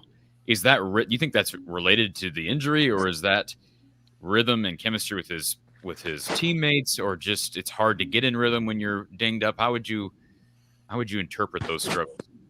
Well, to be honest with you, part of the problem that I think Cade has to wrestle with, he's not 6'4", 6'5", or he's not that tall. And I know it sounds silly, but believe me, there are always players that are messing with your vision downfield.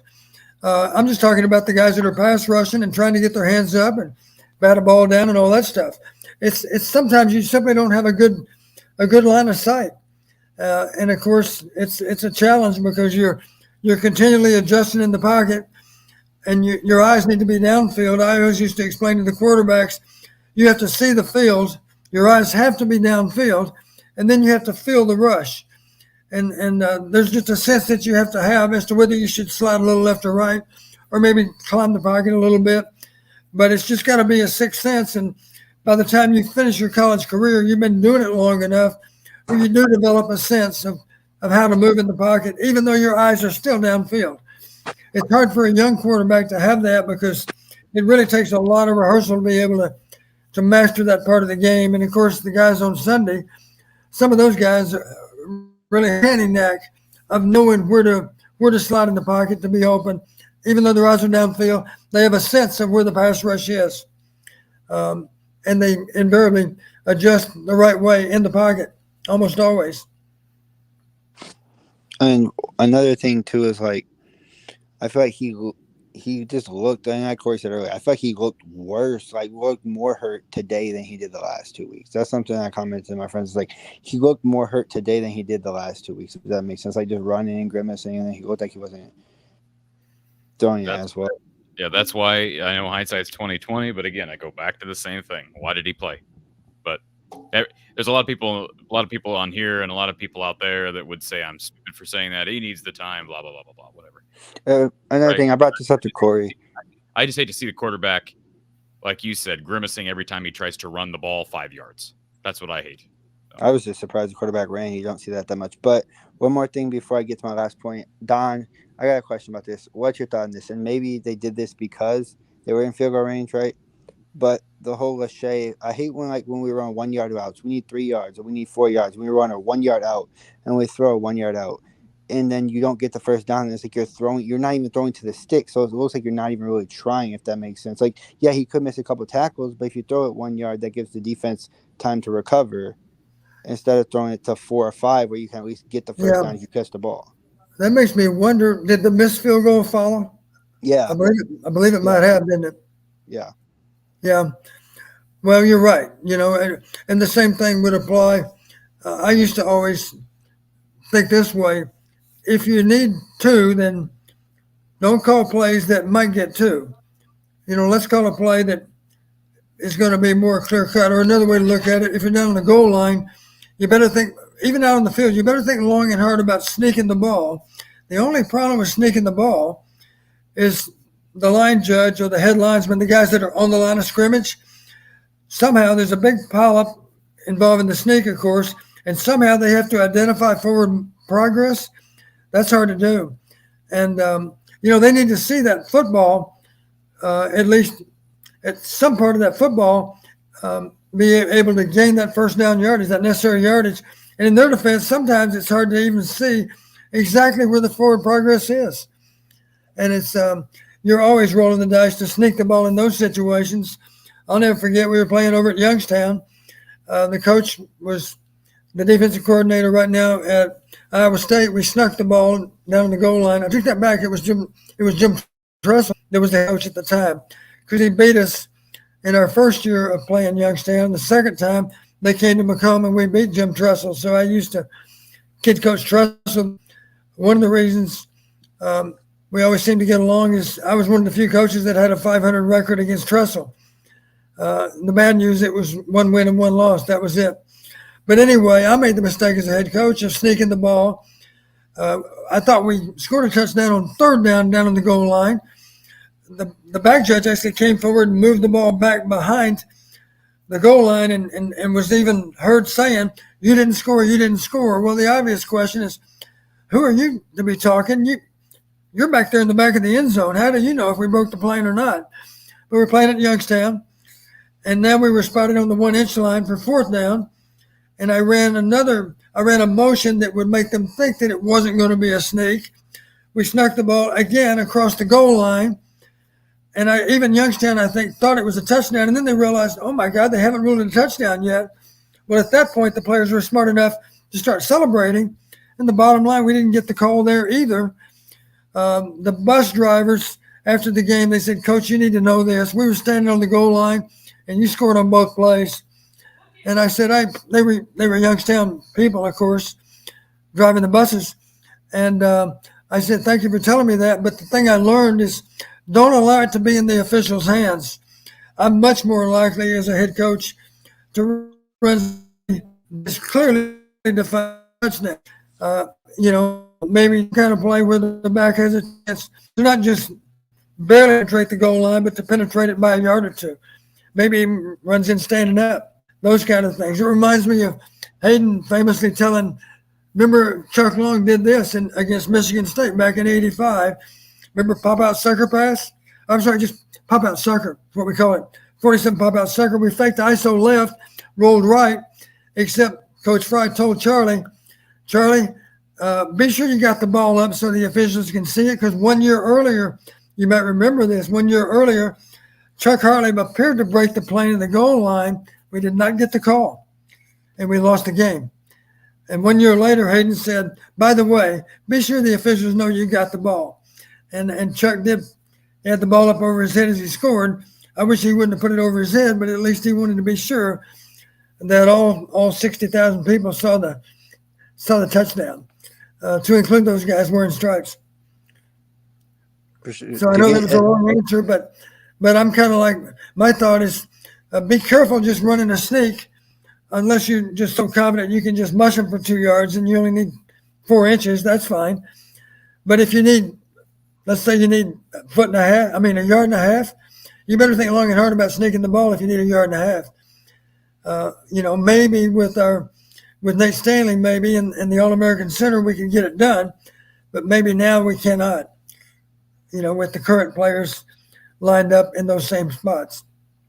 Well, Moore just got frustrated because it was like you need the 1st down, and then you run a 1 yard out. And obviously maybe him getting hurt on top of that made it a little bit more annoying, but it's like you need 3 yards. You run a 1 yard out, and then he gets hurt, and then you miss the field goal. And then it's just like it's stuck on top of each other. It's like it seems like he didn't even try. He's just like, okay, we'll settle for the field goal. Like if he breaks the tackles and gets the 1st down, it's fine. But if he doesn't, we'll take the field goal. That's what it kind of seems like sometimes. Yeah, I was just shocked that we didn't just run the ball and be in better field goal range and take our 7-point lead. James, I got one word for you. Hempstead. Yeah, and I was talking about Ontario. You said Waller for Ontario. He went to Did Hempstead, I say Dubuque Waller? Yeah. You said Waller. But I was gonna say one more thing before I left.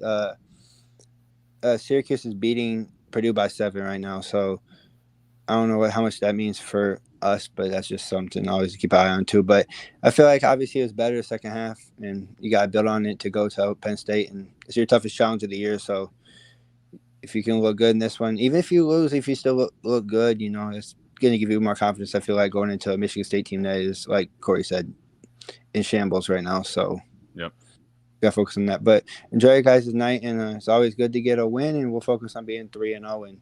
Hopefully we just play well next week. That's all I'm asking for. I want to win, obviously. I want to go 12-0, but sometimes you just want them to look better than they did. Like I want Cade to look better than he did for sure. And hopefully the injuries aren't a big issue because they're piling up a little bit. I mean, we all want Iowa to win, Don, but I don't think the team that wins the West is going to be undefeated this year. So, a loss doesn't kill you. Play with nothing to lose, and Maybe you'll steal one out in Happy Valley. Thank you for the call, James. Yeah. Jump and dry night. You too. Another way to look at it, if we don't get the outcome we want next weekend, all we have to do is run the West. We run the West, we're in. Doesn't matter what happens against Penn State. Lomansky says, Coach Don, have you ever thrown your own headset? It would be a negative for a player to take off their headgear and throw it to the ground. Or I guess that's a question. Would it be a negative? I've never thrown a headset in my life. Now, you got to realize I was only on the bench as a head coach, but I never threw a headset as a head coach, no. So, but as a coordinator, you're always up in the booth. Yes. Is that a little odd to you that Brian doesn't go up in the booth? Is that a modern thing? Why is he on the sidelines? Is that why does he make those decisions? The only thing I would say is we had both of our coordinators in the booth years ago. Bill Brazier and Bill Snyder were in the booth. And of course, there were a couple of us other guys too up there. I think we had probably 5 or 6 guys up there. The problem with sideline is you just don't have much of a vantage point. You can't see very well. It's difficult to see, especially if you're trying to make evaluations about throwing the ball down the field. You need to have a good vision to be able to do that and be able to see the entire field. And in that regard, if you're a play caller and you're on the bench, that's fine, but you better have some really reliable eyes up in the press box to give you the vision that you need. Is it possible, Don, that John Budmeyer is up in the box and he's communicating with Brian? I suspect he is up there. I didn't notice him on the sideline today. I admit I don't really come looking for John. He is upstairs. It makes complete to me that he would be upstairs. Okay. James Hunter says the ball has to clearly go through the crossbars, so we'll assume that's true. We're going to put our next caller. We're going to put you on hold, caller. We'll be right back Does that with mean you. the part of the ball cannot even? Let me ask it this way, Corey. Does that mean the upright extended, if the ball in flight even touches that upright extended line, it's no good? Is that what he's saying? If that's the case, then I would say that kick against Ohio, then that was the right call, because it looked like it was almost right above the. And if you think about it, if the crossbar is straight up, you can't assume that a kick that's going to go straight into the crossbar is going to go in. If anything, it might bounce out. Well, that's why you heard me talking about center of mass. If the ball is absolutely centered on that goalpost, then in theory it would hit the goalpost and bounce straight back, right? This is what Brandon says. He says the entire ball must pass through the vertical plane of the goal, which is the area above the crossbar and between the uprights, or if above the uprights, between their outside edges. Between their outside edges. Between their outside edges. That now we're saying we get the benefit of the doubt by kicking the ball up high, because if it hits the upright squarely, it comes back. Right. But if it's above the upright, it's going to be ruled okay. Yeah. All right, let's go back to our Iowa Smokehouse call-in line. We'll go to Adam, who's been on hold. Adam, welcome to the show. Hey, Corey, Don, how are y'all today? Doing well, Adam. How are you? I'm doing great, man. It's a heck of a game. I'll tell you what, from where we were after Lachey went down to where the end of the game finished up, it's not a tale of two halves, but a tale of two emotions, to say the least. Absolutely. It was interesting to see the change in philosophy. I think my entire life watching the Hawkeyes, I've always kind of been down when they get the ball with 7 minutes left and they just run, just trying to burn the clock. I know a lot of people have a lot of different things to say about the possibility of going towards the points per game, contract amendment, and really, there's nothing wrong with going for the win and getting the practice in for your offensive guys, getting your backups the time to run these plays that aren't just a halfback ISO dive up the middle. So it was good. I was glad to see that. And whether, Brian Ferentz is a good offense coordinator or not, that I think that's just the way you need to run the ball. And I agree. You know what? To a large extent, I agree with you, Adam. The reason I think it's a valid topic for discussion is because that's not how Iowa normally plays. 100% change in philosophy of something that I've been following from the mid-90s. And under Ferentz, we've never done that at the end of a ball game, especially the way they threw the ball, going for the first down, the 21-yard completion by Hill. Never seen that before, but I like to see it. I wish we've been doing that for the last 20 years. So at the end of the day, at 41 points looks a lot better to the national, perspective of how this game looks, whether they watch the whole game or not, just check the scoreboard. So it's good to see that. I'm glad to see that. For the Penn State position, like you said, I don't think that game's as important as we want to make it out to be. Obviously, we want to win. Obviously, the most important game is the next one that's on the schedule. But from a Big Ten West perspective, that's not going to be the end all, be all. That's not going to have the final bearing on who's the Big Ten West champs. Agree. And keep in mind that Wisconsin, who we perceive to be maybe the biggest threat in this division for Iowa, they play host to Ohio State, who's shown maybe a chink in the armor here or there. But that's an extremely difficult game given the fact that Wisconsin lost to Washington last week and then struggled today at home against Georgia Southern. Everybody has a tough game, at least one tough game outside of the division, Don. And the only disadvantage Iowa has in the race for the West is they have to go to Wisconsin. But the schedule is favorable other than that. And Adam's right. I mean, this is a non-divisional game. So it does mean less. It's not a double whammy if you lose. Can you talk about how you approach? I mean, obviously, as Adam said, every game is important. The next game on your schedule is the most important game on your schedule, as Kirk would say. But do you approach this game any differently from a standpoint that, hey, you're playing in a whiteout, you're playing at night, it is the Big Ten opener? Does Iowa go about anything differently this week? Well, I would hope we would start with, let me say it this way. If we can identify a weakness in their defense, something that we count on that align a certain way, if we can find any vulnerability out there from looking at today's game in particular, I would hope we would use those plays early on, even in the first quarter, to give ourselves the best chance to jump out on Penn State. If there's a play that fits that bill, there may not be, but we've got to turn over rocks left and right to try to find some vulnerability that nobody's exploited yet. You might suggest, Corey, that how often do you actually find that? If you look long enough, you find it against just about anyone, but you got to look really long and hard to find it. And when you find it, you're thinking, I can't wait until we do this to them because I'm actually confident that we can get this done with this play. And it is gratifying when you run a play like that, and sure as hell it's there. And it can give you an early advantage that maybe gives you a better chance to beat a really tough opponent on the road. If we can do anything to discourage the crowd, then that's a big step in winning the game, to be able to get off to a good start and take the crowd out of the game as best we can. I think back to 2009, Adam, and you probably remember this game as well. Tom mentioned it with the Adrian Claiborne block punt. Not many people remember that Darrell Clark had a huge bomb down the field for a touchdown to start that game, and talk about a whiteout gone nuts. And Iowa managed to find a way to win that game on the road, Don, despite the whiteout, despite the early fireworks, but that's typically not a recipe for disaster. Or it typically is a recipe for disaster on the road in those circumstances. Iowa did start out slow today, so that will be something to clean up for next week, Adam. Yeah, I think some of the wildest games I've seen in the last 5 years or so have been Iowa versus Penn State with the last second, fourth down pass that they completed on us. I mean, it's just incredible games. I have no question that we're going to play them tough. If I was betting on them, I probably wouldn't bet the money line on the Hawks, but I think it's a game that we're always in. And, one thing that I think I'm using this term correctly, that transitive property, when we talk about one team going against another team and then comparing it to the outcome of Iowa plays that team. And, a lot of these games need to be taken into consideration in a vacuum, because what happened with Syracuse, Western Michigan, it doesn't stack up to how it's going to be with Iowa, Western Michigan. Each game in itself needs to be taken on its own two legs, and it doesn't have that impact that you can. It's great talking point. It's great forum talk.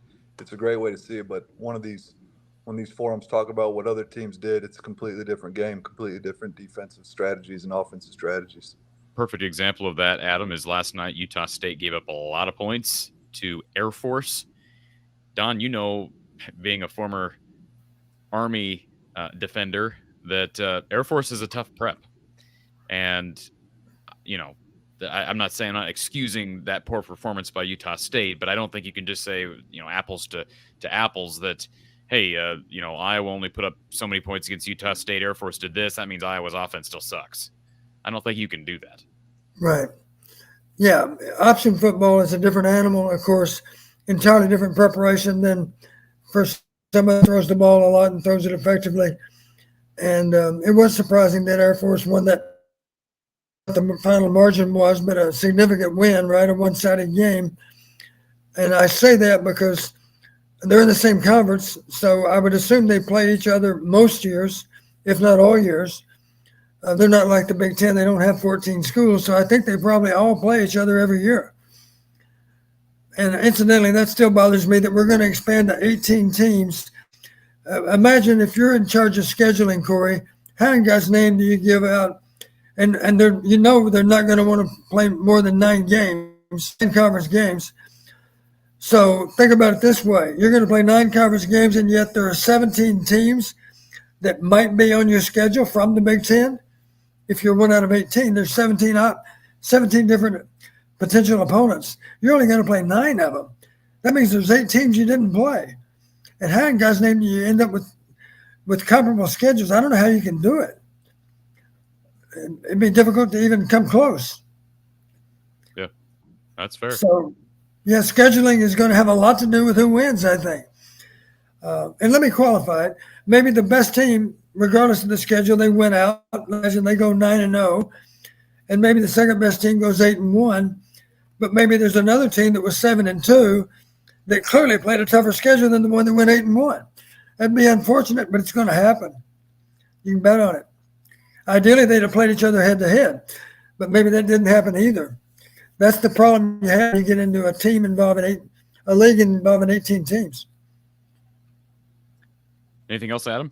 No, I think we have a great shot to win the West. I think obviously we understand where the work needs to be done. We got a lot of room for growth, but it's exciting. 3-0 is 3-0. Win it 1-0 or 40-0, it all counts as a W. So it's good to see. I'm a huge Hawkeye fanatic. I appreciate your content, Corey, and appreciate the time tonight, Don. Thank you, Adam. Appreciate that, sir. CJ, Cade's leg was really bothering him. He is obviously injured more than they're letting on. Got to sit him against a team like that. Also, Campbell going after a fan was classic during the ISU halftime. So I didn't see that. I've seen multiple people bring that up to me. I haven't watched the video yet, so I don't even know. Was he going after a human fan or like a rotating fan, like an oscillating fan? Somebody explain that to me, because I really did. I don't know what that means, but going after a fan. Okay, apparently he did something during halftime that was. I'll tell you, Don, he's got to start winning games. He has got to start winning some ball games, because I've given him a long leash, and I know Iowa State fans have loved him during his stint there. At some point, they got to start winning. They were bad last year, Don, and they don't look good this year. They lose at Ohio, can't move the ball down the field until the final minutes of that game. They were stuck on 0 until like 5 minutes left in the game. They got problems. They got problems right now. When did the missed field goal occur? That was about 5 minutes to go, because that would have made it a 1-score game, and that's what the big controversy was. In fact, they lost by 3. That was the difference in the game. That was why it was such a big game. 10-0 at the time, and then the field goal would have made it a 1-score game. And 10-3, and then came back down and scored a touchdown, but it was 10-7, would have been 10-10 conceivably had things continued. Thank you for the super chat, CJ. Appreciate that. And also, Lemansky, I guess we got this one already. Thank you for that super chat, Lemansky. There is one here from Erica. Would have loved to be a fly on the wall during halftime. Whatever they said sure got the team going. Don, from your experience, I know you weren't a defensive coach. Well, I guess you were. Didn't you coach? Did you coach DBs for 1 year? 1 year at North Texas. Good for you. So I'm just curious. Iowa gives up a bunch of explosive plays. Go back to that 1 year at North Texas. What do you say to the troops at halftime that kicks them into gear? What do you think? The first thing you got to do is just point out to them if we contributed to the play with our misalignment or our poor reaction to what happened. You got to be sure and point that out. You got to correct what cost you in the first half, and maybe you have to even acknowledge as a coach, I can't call that anymore because we simply can't defend it. I'll give you an example.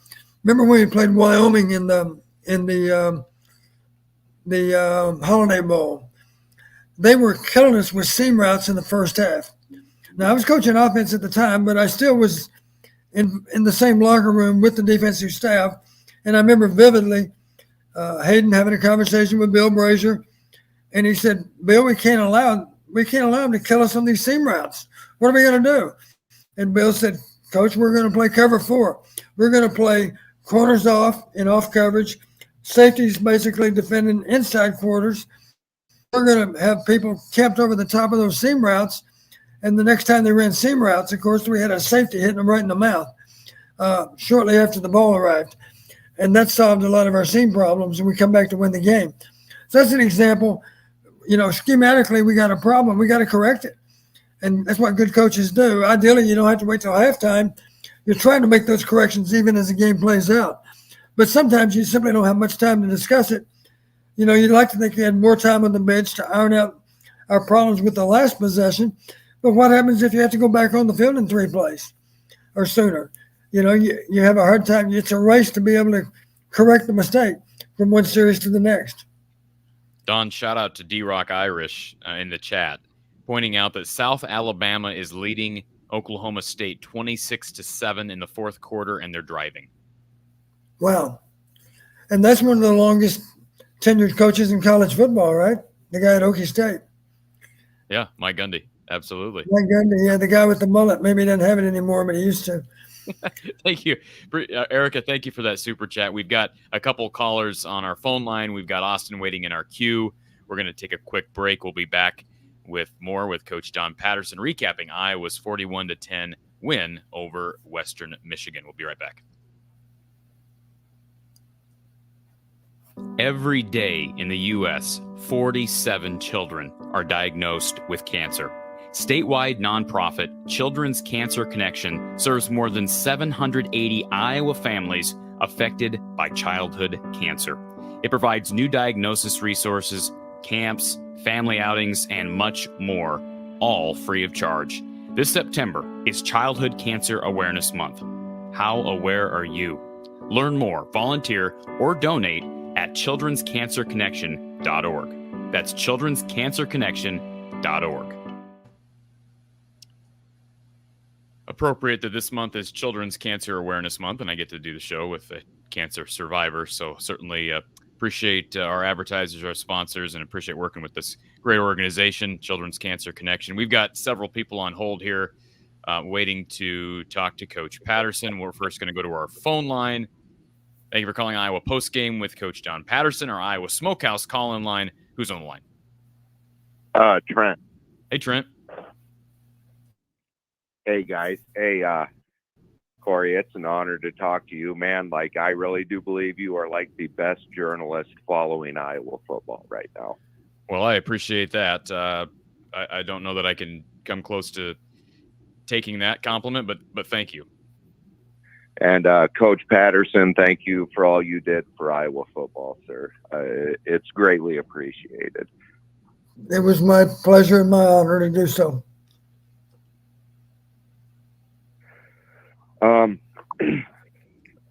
I don't know really where to start. Let me, can I just give you my thoughts on what Sure. I think this year's team Okay. really can be? Yeah. Let's hear them. Connor Colby today showed he is by far and away the best offensive lineman that we have.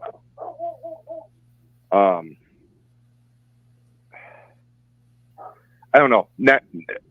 I told everybody at the beginning of the year, if Iowa can go to Penn State, win that game, my honest opinion, bias or not, is that this is still a 12-0 Western Division championship team.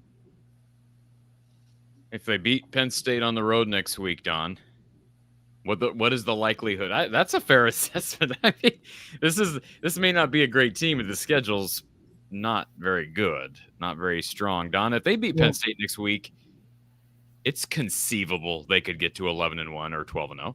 It's not going to be easy, but it's conceivable. Yeah, absolutely. But I'm aware of this. Last year there were 20 games in the Big Ten that were one-score games, 20 out of 64. So 1 out of every 3 games almost is a one-score game. And let's face it, we've been involved in quite a few of them throughout recent history.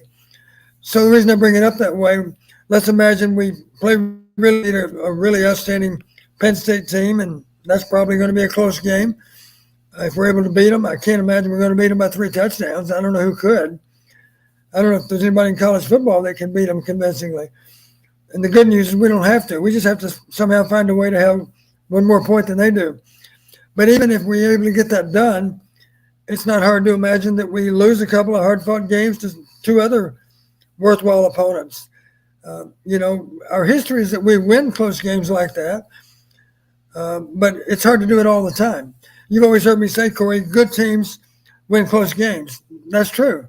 That's the mark of a championship team is you win the close games. And if you don't get that done, then obviously your record's going to be something other than what you needed. We could beat Penn State and still lose to 2 West Division teams, and that would leave us more frustrated than we care to think about. Yeah, let's just make clear that it's going to be hard to win at Wisconsin. I don't care. I don't care what Wisconsin team is. I don't care if Iowa beat Penn State by 20. It's going to be hard to win at Wisconsin. It's going to be a challenge to win against Nebraska on the road. And here's something else that we have to remember. Somebody brought it up in the chat a little bit ago. How about Rutgers? They've looked solid so far. They are solid. I'm not saying they're great, but they're solid. They've got a dual threat quarterback in Gavin Wimsett. I'll be intrigued by that one, Don. And they are committed to running the football too. Not that they can't throw it. I think they have a chance to have pretty good balance in their offense, and they've historically played pretty darn good defense. So I think you're right. Rutgers is not a gimme, not by any means. And what about Trent's comment about Connor Colby? Did you, without looking back on tape, can you really? I know that Gary Dolphin and Ed Podolak made him, I think, their co-player of the game. I don't know who the other guy was, but they obviously were impressed with Connor's play. Well, to be honest with you, I don't think their vantage point's a lot better than ours sitting out in the seats. It's just hard to evaluate an offensive lineman if you're just watching the game in the stadium, unless he's your son and you're looking at him on every snap. Yeah. I don't know how you can very well do it. It's just hard to identify without really studying the video which lineman played better than all the others. Go ahead, Trent. Okay, so another comment I'm going to make is this, and I haven't got to listen to much of the show, Corey, tonight, so I apologize for that. But so if you've covered any of this, feel free to stop me at any time. But I don't know if people are worried about this defense or not, but this is still a prototypical Iowa defense. Give up a ton of yards, but what did the scoreboard show at the end of the game? I mean, we gave up 10 points still. And that's all that matters at the end of the day. Yeah, the first half, I made the comment that I thought the first half couldn't have went much worse. Part of me saying that is kind of trying to understand setting and the fact that they were playing Western Michigan, right? Context is important in this discussion. But they did give up 10 points in the first half. You're right, Trent. Shut them out in the second half. And they got to clean up those explosive plays. But in a way, Don, is it you don't want to see those holes, but right before Big Ten play, if you get a game like this against Western and you shut them out 59-0 and the offense is great and the defense is fabulous, what do you work on?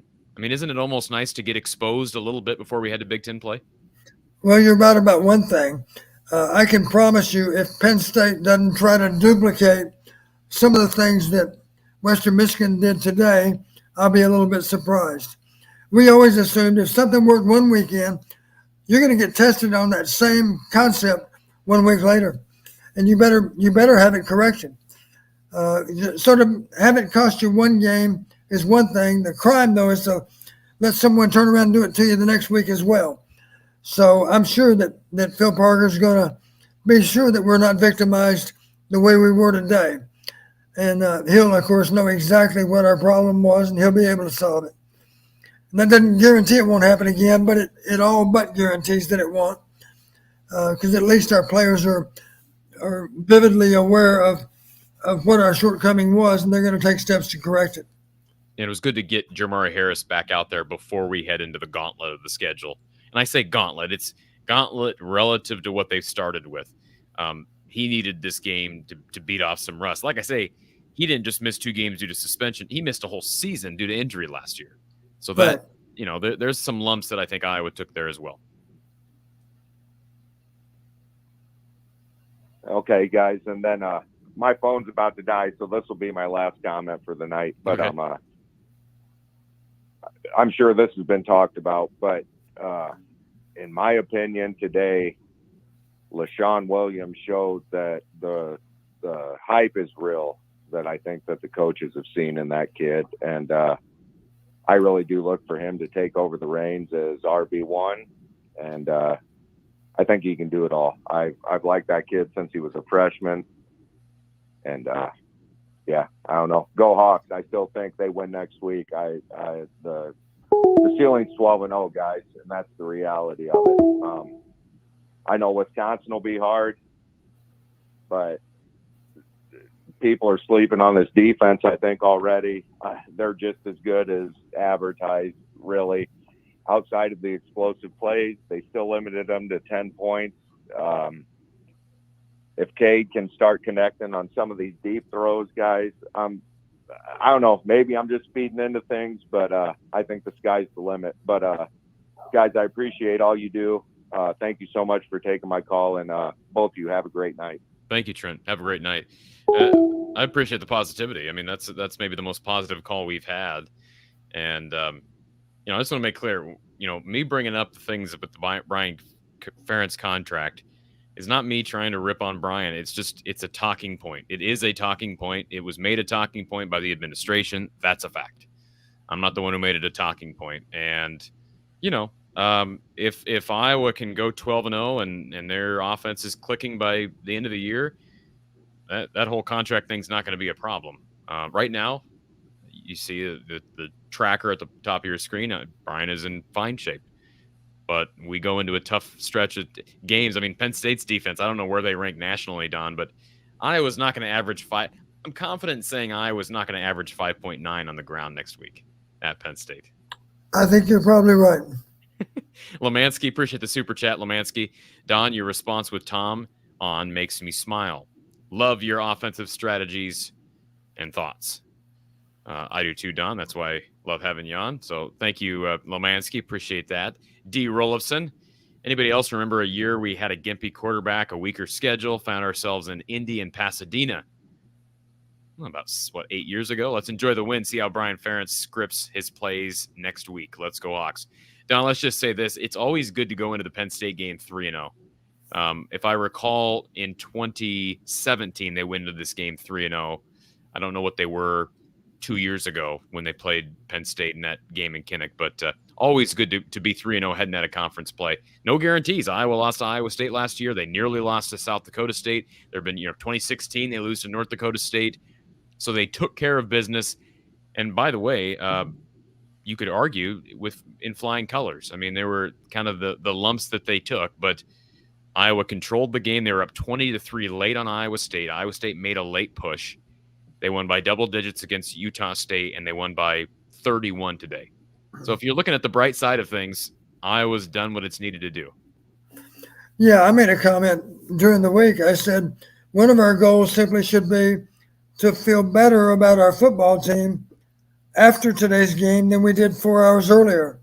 And I think we probably do feel a little bit better about our team before the game versus after the game. I think some of our questions have been answered. I will admit we feel a little better for sure about how we run the football, maybe a little more concerns about can we consistently throw and consistently protect, and can we eliminate.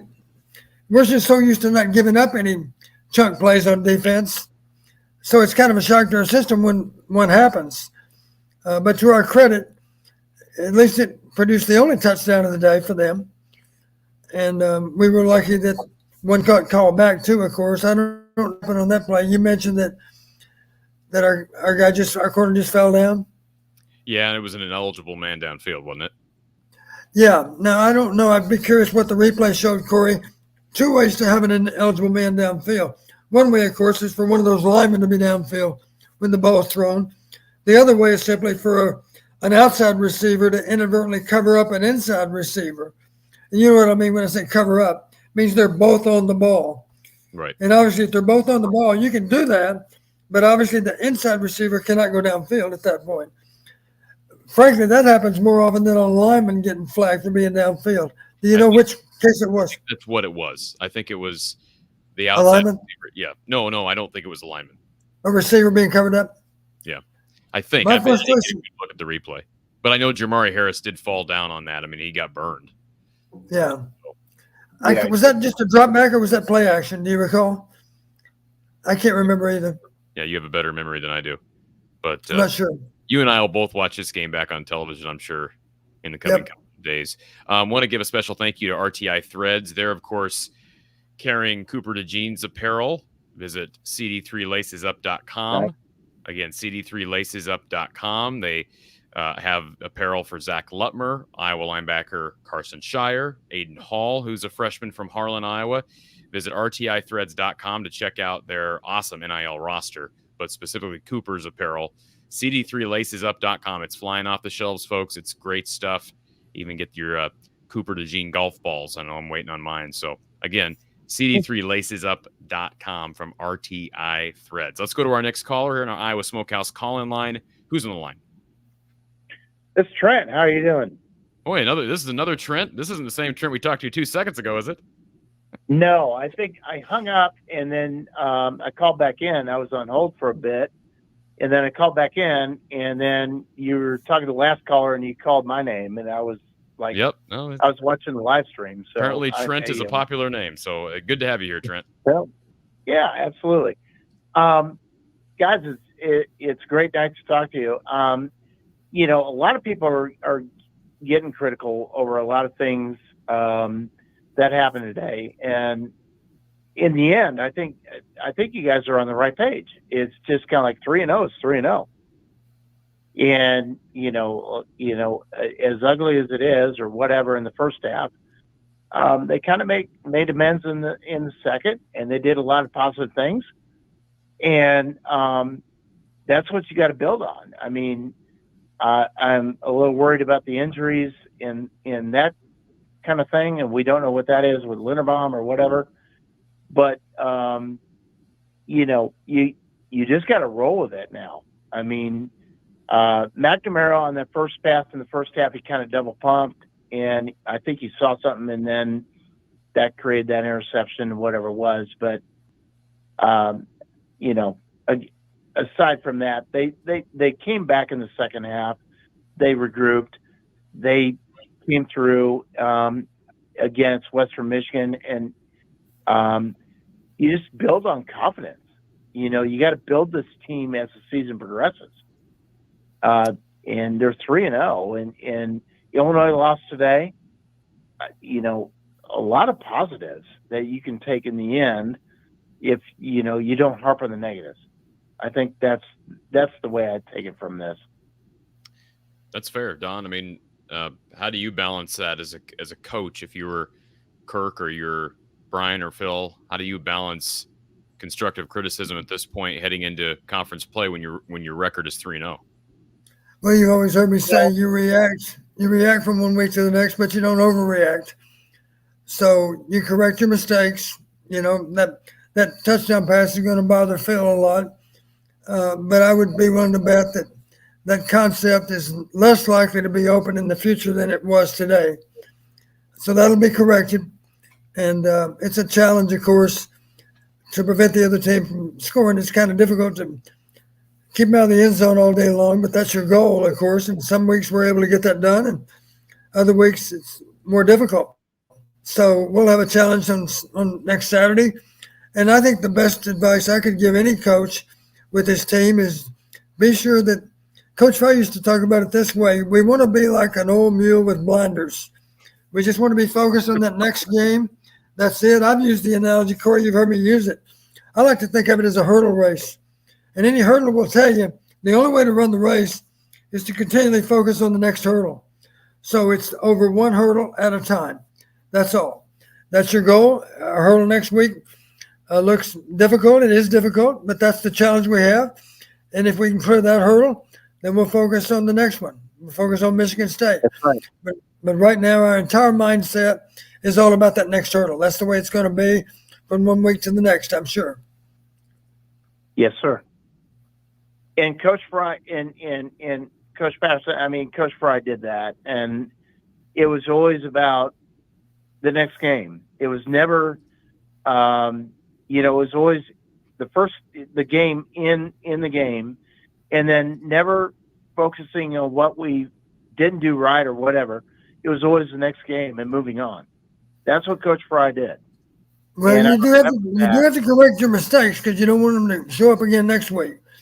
That's part of the process, of course, is correcting your mistakes. And you're right. Once those are corrected, then you move on. You don't look backward. That's right. Yeah. There's a reason that windshield in your car is really big and that rear view mirror is not nearly so big. Eyes are going to be focused to the front. Always the next game. That's right. And that's what you guys did. And it was always, you could focus, if you're somebody that looks on the negatives so much, I think, then it creates a problem for the next week. In other words, if you focus on something that some player made, on the interception or the bad plays, and then you carry that over the next week, then that creates a negative a perception on the team. You have to erase what happened and focus on the positives and just carry it forward. Absolutely. Yeah. I agree with you, Trent. I always gave this advice to younger coaches, and I heard it from Coach Fry. The really successful coaches do a great job of building their players up. They don't tear them down; they build them up. You need to inspire that young man to play with great confidence, and the best way to do that, of course, is to prepare them as well as possible to get that done. Well, you and Coach Fry and all your staff back in those days, and I remember, and this staff today, but you guys did the same thing, and I'm an old man, but I remember what you and Coach Fry did, and it was the same thing. It was just like, if a negative, you turn it into a positive. Somehow, some way, you find a way, and you all did that. And this staff is trying to do the same thing, and I think they will. Absolutely. Anything else, Trent? No, that's it for me tonight. It was a pleasure to talk to you all. Thank you, sir. Appreciate your call. Yeah, good stuff. I appreciate the positivity. 3-0 is 3-0. Like you said, Don, you look at this and you figure out, what to correct and how to correct it. But there's a lot of positives 3 games in. A lot of positives. Right. You took back a trophy that you lost last year. You beat each of your G5 opponents by double figures. A year ago, they squeaked by a FCS opponent, albeit a good FCS opponent in South Dakota State. And it's, I guess they won comfortably against Nevada. Let's not even talk about that lightning delay. Did you leave the stadium today? No, I never even left my seat. You'll laugh. By the way, if they do stop the game for lightning, that will guarantee you that we're going to be 30 minutes delayed at least. And today it was 30. I say 30. After 30 minutes, they then told the teams, you got 7 minutes to warm up. So our delay officially was 37 minutes. But we were lucky. We were tracking. They had the radar right on the big screen. And we were lucky. There was all kinds of adverse weather that passed just to the south. But there was one bolt of lightning, I guess, that hit somewhere within 8 miles. And thankfully, there was never a second one. And that gave us a chance to be done in 30 minutes. Well, as you know, Don, I was at the game last year. You were not against Nevada, and that just turned into a marathon. And when we heard that weather delay today, I'm just thinking, oh my goodness.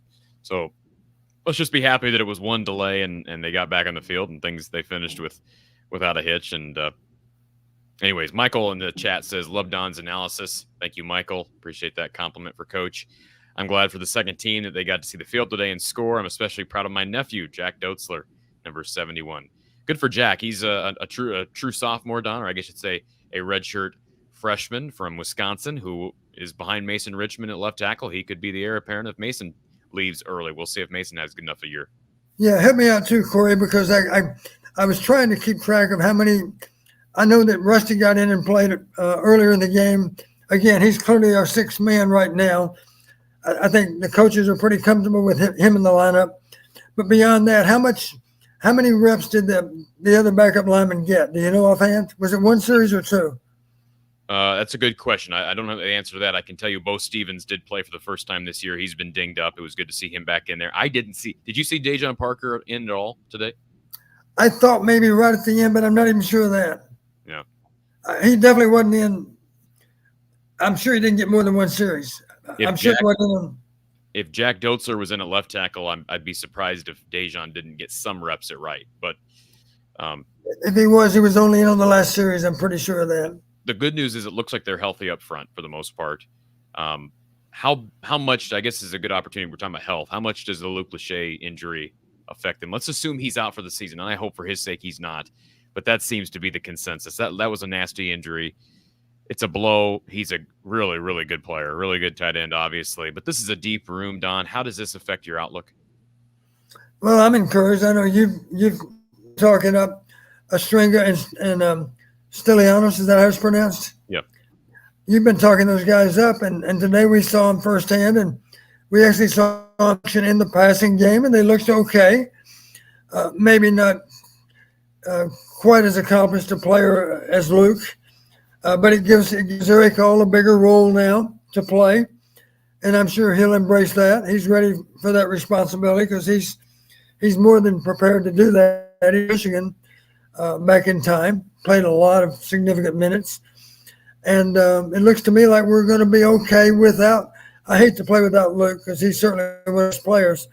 But that's the nature of football, of course. You're really lucky to make it through the season without losing a key player or two. Hopefully, Luke, if we lose Luke, hopefully he's the only one that we lose for an extended period of time. Absolutely. And they've, knock on wood, we've knocked on that wood enough, Don, because they've been as injury-free as you could expect, I think, through mid-September. And you just felt like it's just football. And then there was going to be an injury at some point. Unfortunately, it happened with Luke. And I wish the best for Luke. I don't know if he'll come back next year, assuming he's done for the year. And that's a big assumption. I don't know if he'll come back for an extra year or not. I think he has he's got an extra year if he wants it. I don't know what he would look like on the draft boards right now, Don, especially coming off an injury. So that's a discussion for another day. By the way, Brandon does say in the chat that Parker was in at the end. So if that's that last possession.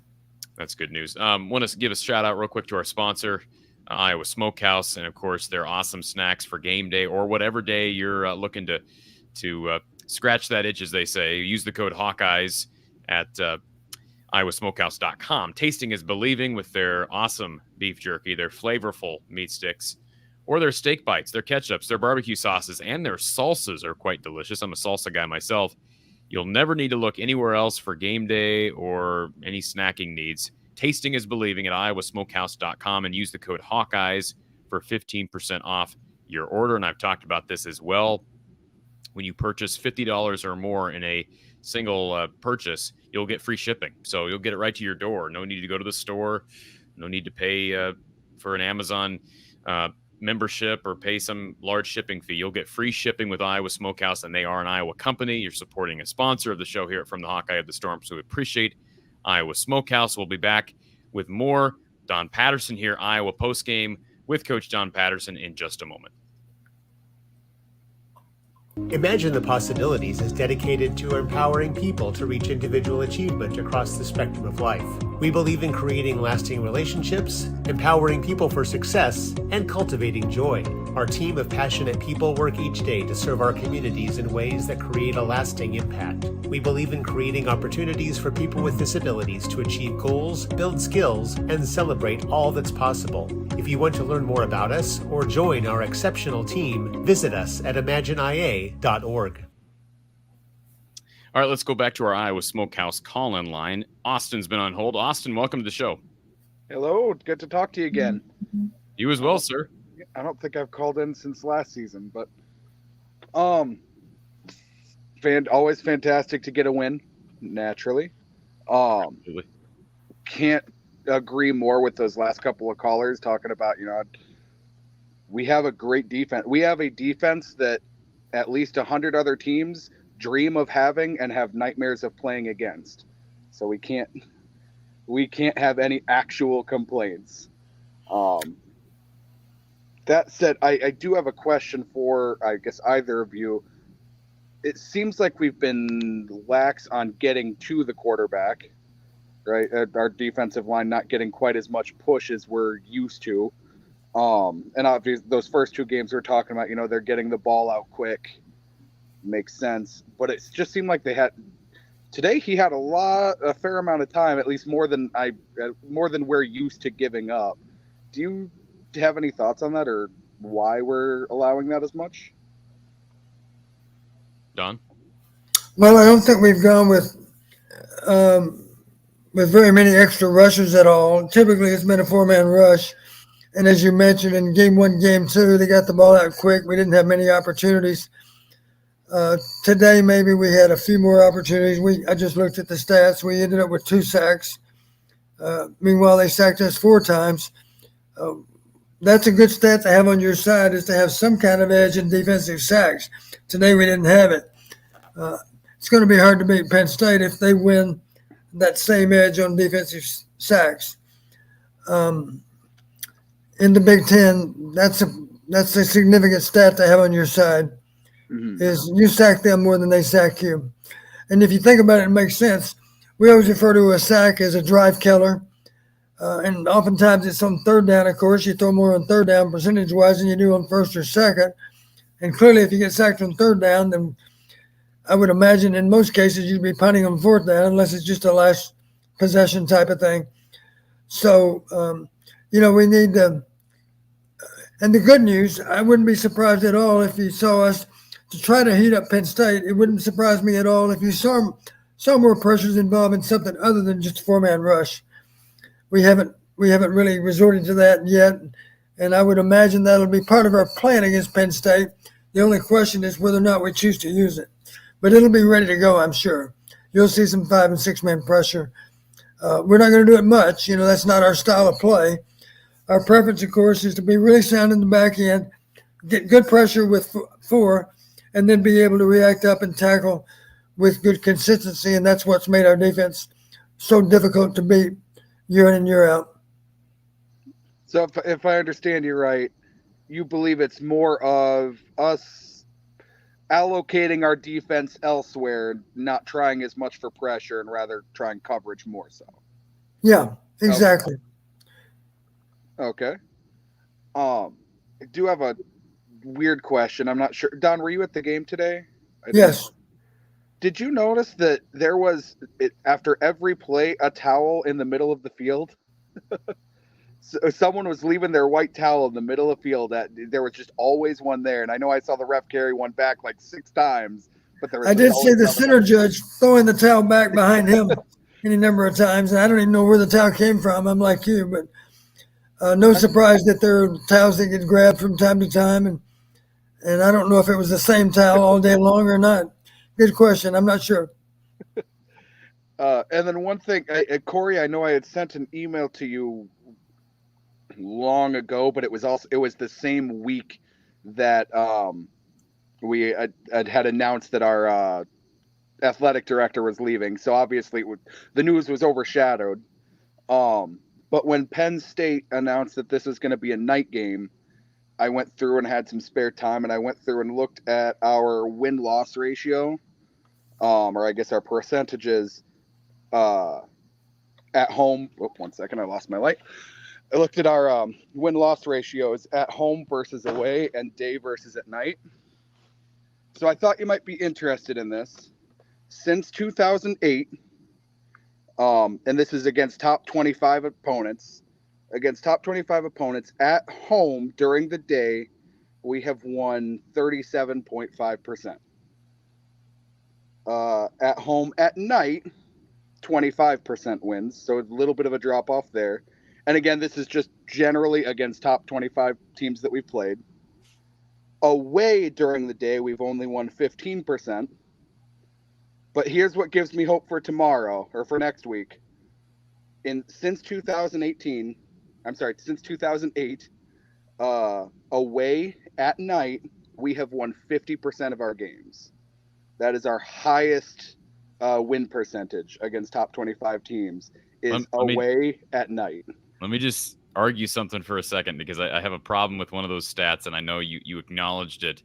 When you're talking about top 25 teams at home versus top 25 teams on the road. Yes. My only issue, or I should say during the day versus at night, my only issue with that is oftentimes the juggernauts, the powerhouses, get scheduled at night. Yeah. So you get a 23rd ranked Minnesota team during the day, and that game has been at night too. You get what I'm saying? I'd like to think Iowa's been a little bit more successful relative to their opponent at night at home than they have during the day. But maybe your data proves me wrong, Austin. Like I said, this is obviously causation, is not correlation. I just like looking at the numbers, and I'll take anything for a glimpse of hope. Yeah. It is odd that our percentage is so much higher on the road than at home, right? Yeah, absolutely. For night games. Percentage on the road at night is 50 versus, what was it, 25? 15, I think you said, didn't you? At home at night is 25%. Oh, okay, 25 versus 50. That 15 was during the day away. Okay, daytime. Gotcha. 25 versus 50. We're twice as likely to win on the road. Thank God we're playing Penn State and Happy Valley. Yep. Well, I'll say this real quick.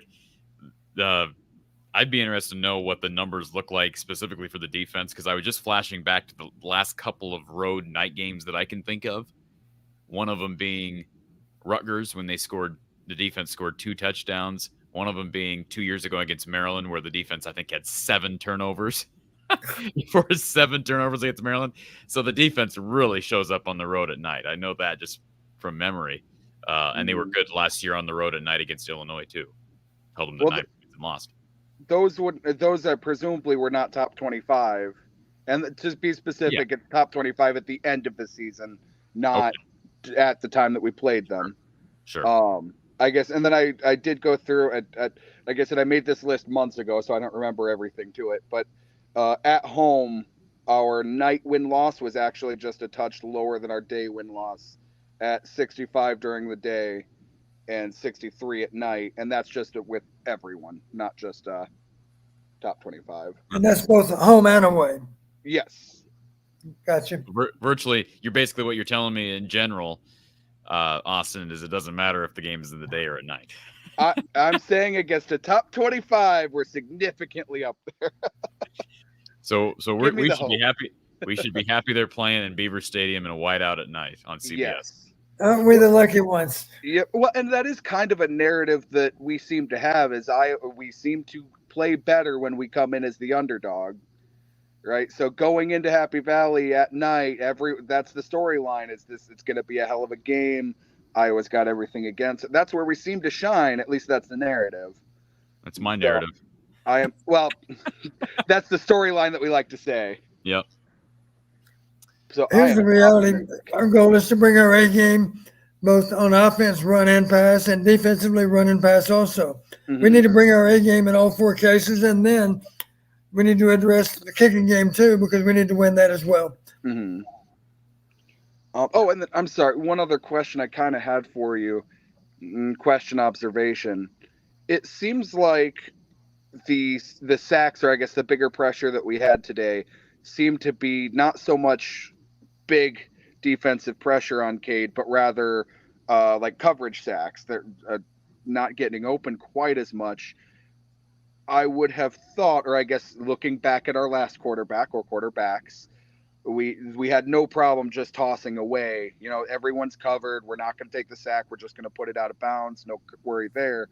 But I don't think we saw that at all today. Do we think that's just the competitor in Cade to say, I can make something happen here? I don't care. Okay. I don't care. And I'll tell you why. Because I'm sick and tired of seeing a guy throw the ball away on 4th and 7. Yeah. Yeah. That's what I'm sick and tired of. So if we have to take 4 sacks, I'm okay with that. Now, Cade needs to get, all joking aside, Cade needs to get the ball out a little earlier, probably needed to settle down a little bit. Is that fair, Don? You're a former quarterbacks coach. Well, Right. part of the problem Too much. when we were getting sacked, a lot of time the plays that resulted in sacks were plays in which we were sending receivers down the field. And in many cases, there really wasn't any good option short. Right. So understand what I'm saying? If you're sending 4 receivers deep downfield, well, you've only got 5 receivers, and hopefully that 5th guy's out in some kind of check down position. But worst case scenario, he has to block someone, and now you don't have anyone to lay the ball off to. So now you either throw it away, you put it down, and you run with it. That's about your only options. I felt so bad for Hill when he was out there on what would have been his 3rd complete pass. The receiver he was originally staring down tripped right at the end or right at the goal line. So that went obviously nowhere. I was thinking, oh, Hill's going to go 3 for 3 today when I saw that go, and I was so excited. But no. Well, appreciate your call, Austin. I always appreciate. I mean that. I appreciate your calls because you always bring insight, and please don't be a stranger to the show. Absolutely. You have yourself a good night. Thank you, sir. All right, Burger in the chat. Last time an Iowa wide receiver not tied into running back had more receptions in the game than any other player was. I'm sorry, I don't mean to laugh. Let me repeat it. Last time an Iowa wide receiver not tied into running back had more receptions in a game than any other player was October 1st, 2021. Is that 51-14 win over Maryland? Arlen Bruce had 6 receptions for 43 yards and a touchdown. That's an unbelievable stat, Don. That is an unbelievable stat. It's been almost exactly 2 years since an Iowa wide receiver has led all offensive players in receptions. Well, today we had a back, a wide out, and 2 tight ends, each of which caught 2 passes. Yeah. So good. we didn't lead, we tied. I don't know what it means. Yeah. Thank you, Burger, for the super chat. Pugmaster, thank you for the super sticker. Appreciate that. Thank you for being here and for the donation. And I think to go along with that, he left a comment, meant to give you 5, but darn it, YouTube only gives you $4.99. Proud of you, Corey, and Don is the absolute best. I appreciate that. I am not going after Gary Dolphin. I can promise you that. But thank you, Pugmaster. Appreciate that compliment. Very kind words. And appreciate the donation.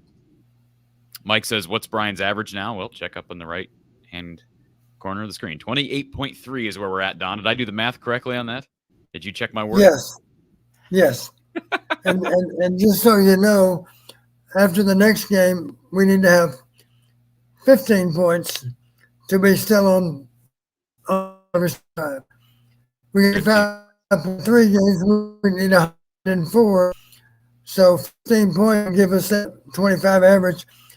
I don't know, 15 might be enough for the game. I'll admit that. I'd like to have more and just find out, in effect, that we didn't need those extra points. You think 15 might be enough to beat Penn State? Did I hear you correctly? I guess I have a little bit of faith in our defense, don't I? Oh my goodness. We've done it before. A little bit of faith. 15 points on the road and Wait a minute, Corey. Are you telling me with great confidence we're going to put up more than 15? No, I'm not. I'm not making a prediction for the You're saying we need game. to. It would not shock me if we hold them. If Iowa holds Penn State to less than 15 points, then this We'll defense is a lot better. I think they'll win. I'll take 15 to 14. I'll take 15 to 14 right now. My only problem is I'm not sure I know how we're going to make 15. 1 touchdown, a PAT, 2 field goals, and a safety. So there. Hey, Don, let's give Iowa a shout out. We've been critical in the past of Iowa's lack of 2-point conversion ingenuity. They actually converted a 2-point play today. And you know what seems terribly unfair? Did you notice this? It ends up not counting as a reception. Eric All had 1 target, 1 catch for 34 yards. And clearly there was a second ball that he caught. It's a 2-point play. Statistically, it does not show up as a catch. That's true. Always has been that way. Okay, that doesn't make a whole lot of sense to me, but okay. Esther in the chat says, how is Lachey feeling after his injury? Well, Tom Kaker was with us earlier. I don't think anybody talked to Luke Lachey, but he was on the sidelines. It didn't look like he was in active pain. He was in the boot. He didn't look like he was in pain, but it obviously doesn't sound good. So we'll get more information, I'm sure, probably tomorrow. We'll probably hear something tomorrow, would be my guess. Paul says, who is in charge of developing quarterbacks? I know Brian is a quarterbacks coach. That guy from Wisconsin, John Budmeyer, is supposed to be helping, but who is actually selecting and training them? Nobody, says Paul. Well, that's the job of the quarterbacks coach, would be Brian Ferentz. I know they brought in John Budmeyer to assist. He's got certain rules and regulations and things that he can and cannot do based on NCAA rules. But, yeah, we're talking about quarterback development. That's not been a strong suit of Iowa. But keep in mind, Cade McNamara was developed at Michigan. I'd like to think he was developed at Michigan. I don't think Iowa had to do a whole lot with him since he got here, other than acclimate him to the system. TTV Taco Time 37. Let me repeat that. TTV Taco Time 37, Don. Love the show. Coach Don is a wonderful resource. So how about that? Well, I'm a big fan of TTV Taco Time 37 then. Josh says, why was Brian upset? I think we talked about it. It must have been upset with Cade and just the decision, the situation. But I haven't seen Brian that upset on during a game since the 2017 press box incident against Minnesota. Now, I could be wrong. Maybe I'm missing something in there. But Brian typically keeps his cool on the sidelines. I'll give him credit for that because I don't remember the last time that he's had that type of a blow-up. OS for Hawks brings up the non-field goal in the ISU game. We talked about that earlier. What is a field goal? What is not? Kelly, who is RB8? That would be Terrell Washington Jr., true freshman who enrolled early, got some play. I thought he looked good as well after Kamari. I was surprised that he came in after Kamari Moulton, but that shows that they think a lot of Moulton. But I thought both true freshmen looked good. And you know what's encouraging to me, Corey? If I'm not mistaken, those two young men had a total of 14 carries between them, more than just token carries. Yeah, Kamari had 8 for 50 yards, and it's pronounced Terrell or Terrell? Terrell. Terrell had 6 for 31. So the good news, one averaged 6.2, the other averaged 5. I'm really happy that we could get 14 carries for a couple of guys that might not see critical playing time until late in the season, but they got their feet wet today. And it was a positive experience for both of them. Joshua says, who's angrier, Phil Parker during halftime or at the delay, or Brian at halftime? A little bit of cynicism there. Rick says, hey, Corey, why shouldn't Iowa score late? What's the difference? If Iowa puts up an extra TD on the board, it's not Iowa's problem. It's up to Western Michigan to stop them. Well, I didn't say I had an issue with it. I just said it made me a little uncomfortable. And I know it made people around me a little uncomfortable because of the situation. I have no problem with running the ball late. I do have a problem with trick plays. I kind of agree with Don in those situations. But the touchdown itself was not a trick play. They had 3rd and goal, under 40 seconds left. They had 3rd and goal, and they ran it in with Max White. And I'm happy for Max White, sophomore walk-on running back who's again, worked very hard. I'm happy to see him celebrate that moment. Tucker says, any updates on Luke? I think we've talked about that, but I'm sure we'll get more official word tomorrow. Vital transformation. Corey is mad about that final touchdown because he would have picked the exact score. Isn't that interesting that he said that? I didn't even realize that until after he brought it up. He's right, Don. If they had taken a knee on that last play, I would have hit the score on the dot. I had 34-10 Iowa. Well, you might recall a week ago, I'd done the math, and I said it would be nice if we could get to 31 because we'd be exactly averaging 25 points per game. And so when we got to 31, I was hoping that might be our number, simply because I would have a chance to say I was right on with my mention of 31. We blew right on by it, though. Because IND 11, it's okay to question that score in the last seconds because of the Brian contract thing, and it's very unlike Kirk, or un-Kirk-like over his career. Doesn't bother me, but uncharacteristic of a Kirk-led team. I agree with every part of that comment. I'm not criticizing, I'm disagreeing with that. It's inconsistent to an extent of what Kirk would typically do, but maybe he's turned a new leaf. And maybe it has nothing to do with Brian. Kerry says, do we not have carts anymore to take off an injured player? I'm sure we do, but only if they're absolutely necessary. And in that regard, typically a player leaves the field, with a couple of trainers, one on either shoulder, and they're comfortable with that. And I guess today that was more of the same. They were comfortable doing that and didn't feel the need clearly, if it's a broken bone and there's a risk to even move them, that's when you see the cards. Springtime, that's Alex, who was on with us earlier, says, hey, Corey, I brought up Alabama and South Florida. Texas is tied with Wyoming in the fourth. Top 25 is struggling this week. And since he made the super chat, thank you for the super chat, Alex. Texas has now gone up 17-10 with 12 minutes to go, so we'll monitor that as well. But, yeah, it's been a weird week in college football. There's no question about it. Sea Lightning wants to know if Eric All has been a bit of a disappointment. I would say no. A tight end can only do so much, especially when you have a guy like Luke Lachey ahead of you. I think it will be interesting to see how Eric All emerges in this offense with Luke Lachey on the bench. I think that will be a storyline to follow, Don. Yeah, absolutely. He's got a bigger role to play now, and I'm sure he's excited about being able to contribute even more than what he already was. Charles is right. They were 5-0 in 2021 when Penn State came to town to Kinnick. In 2017, though, they were 3-0 heading into the game at Kinnick, and they lost that game in the final play. James says it was a lineman. It was not a wide receiver covering another wide receiver. He says it was a lineman. So Okay. There you go. James is correcting me all the time. I appreciate it. James is on it. He's the same one that caught me on the Dubuque Waller versus Dubuque Hempstead thing. So thank you for that. Brian says, any idea how Cade is feeling after the game? Should have gotten that to Tom. I didn't. We'll see if I'm assuming somebody recorded some footage of Cade. I'm sure he's sore, Don. I mean, you've dealt with players with types of quad injuries. Yeah, he's got to be, because he took some shots today. He did. I'm sure it's not just the quad that's hurting. Right. TCU, let's see, TCU 2 Hawk 2 I. Am I saying that correctly? What's the story on Jazz Patterson? Tom Kakert said earlier when they talked to Kirk that it sounded like Jazz kind of got dinged up earlier in the week in practice. Hopefully he's back full speed this week because they could use him next week against Penn State. They could use the tandem of LaShawn and Jazz. But it was good to see Kamari Moulton, Terrell Washington out there. It looks like Caleb Johnson's going to miss a couple of weeks. We'll see. Sam says, how will we fare running the ball if KJ and Jazz are out? Don, how would you evaluate Iowa's chances of running the ball if the running back core is LaShawn Williams, Kamari Moulton, Terrell Washington Jr.?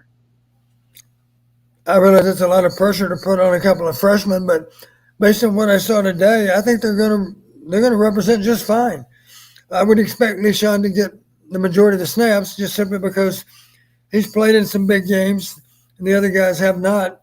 So in that regard, I would bet LaShawn would get the majority of the carries, and then the two freshmen would be available to sub here and there, and still give us with good production at running back. I think that's entirely possible. I was impressed with those two freshmen. And LaShawn's numbers, of course, 12 for 145 yards. So that's a good sign. This is a tough question to answer, Don. Kate Collin wants to know who's the best back right now, if you had to take one. Every time I said I'm not the best, I said that several times. It seems like get to the next, you might be a different player. Don, you were cutting out there pretty hard. Yeah, you were cutting out there. Yeah, I lost you there. It seems like one week to the next, it's a different choice. That's a good problem to have. If you really can't decide, you might argue there's that old argument. If you don't know for sure who's won, then you're simply not good enough with any of them. But I don't know if that's true with our running backs.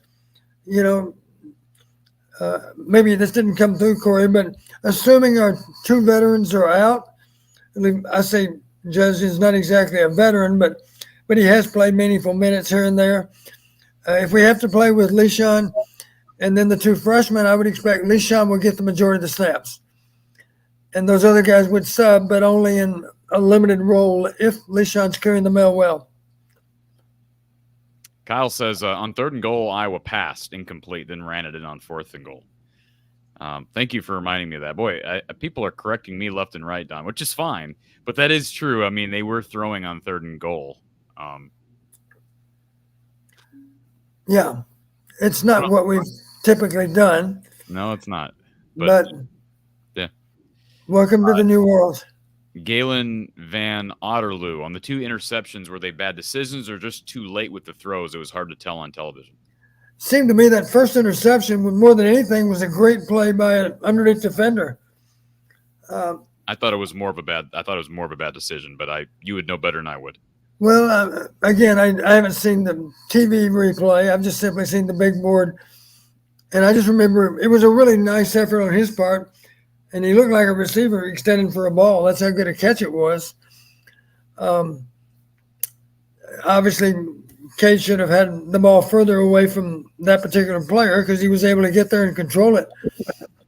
But I give a lot of credit to the defender for making a nice play.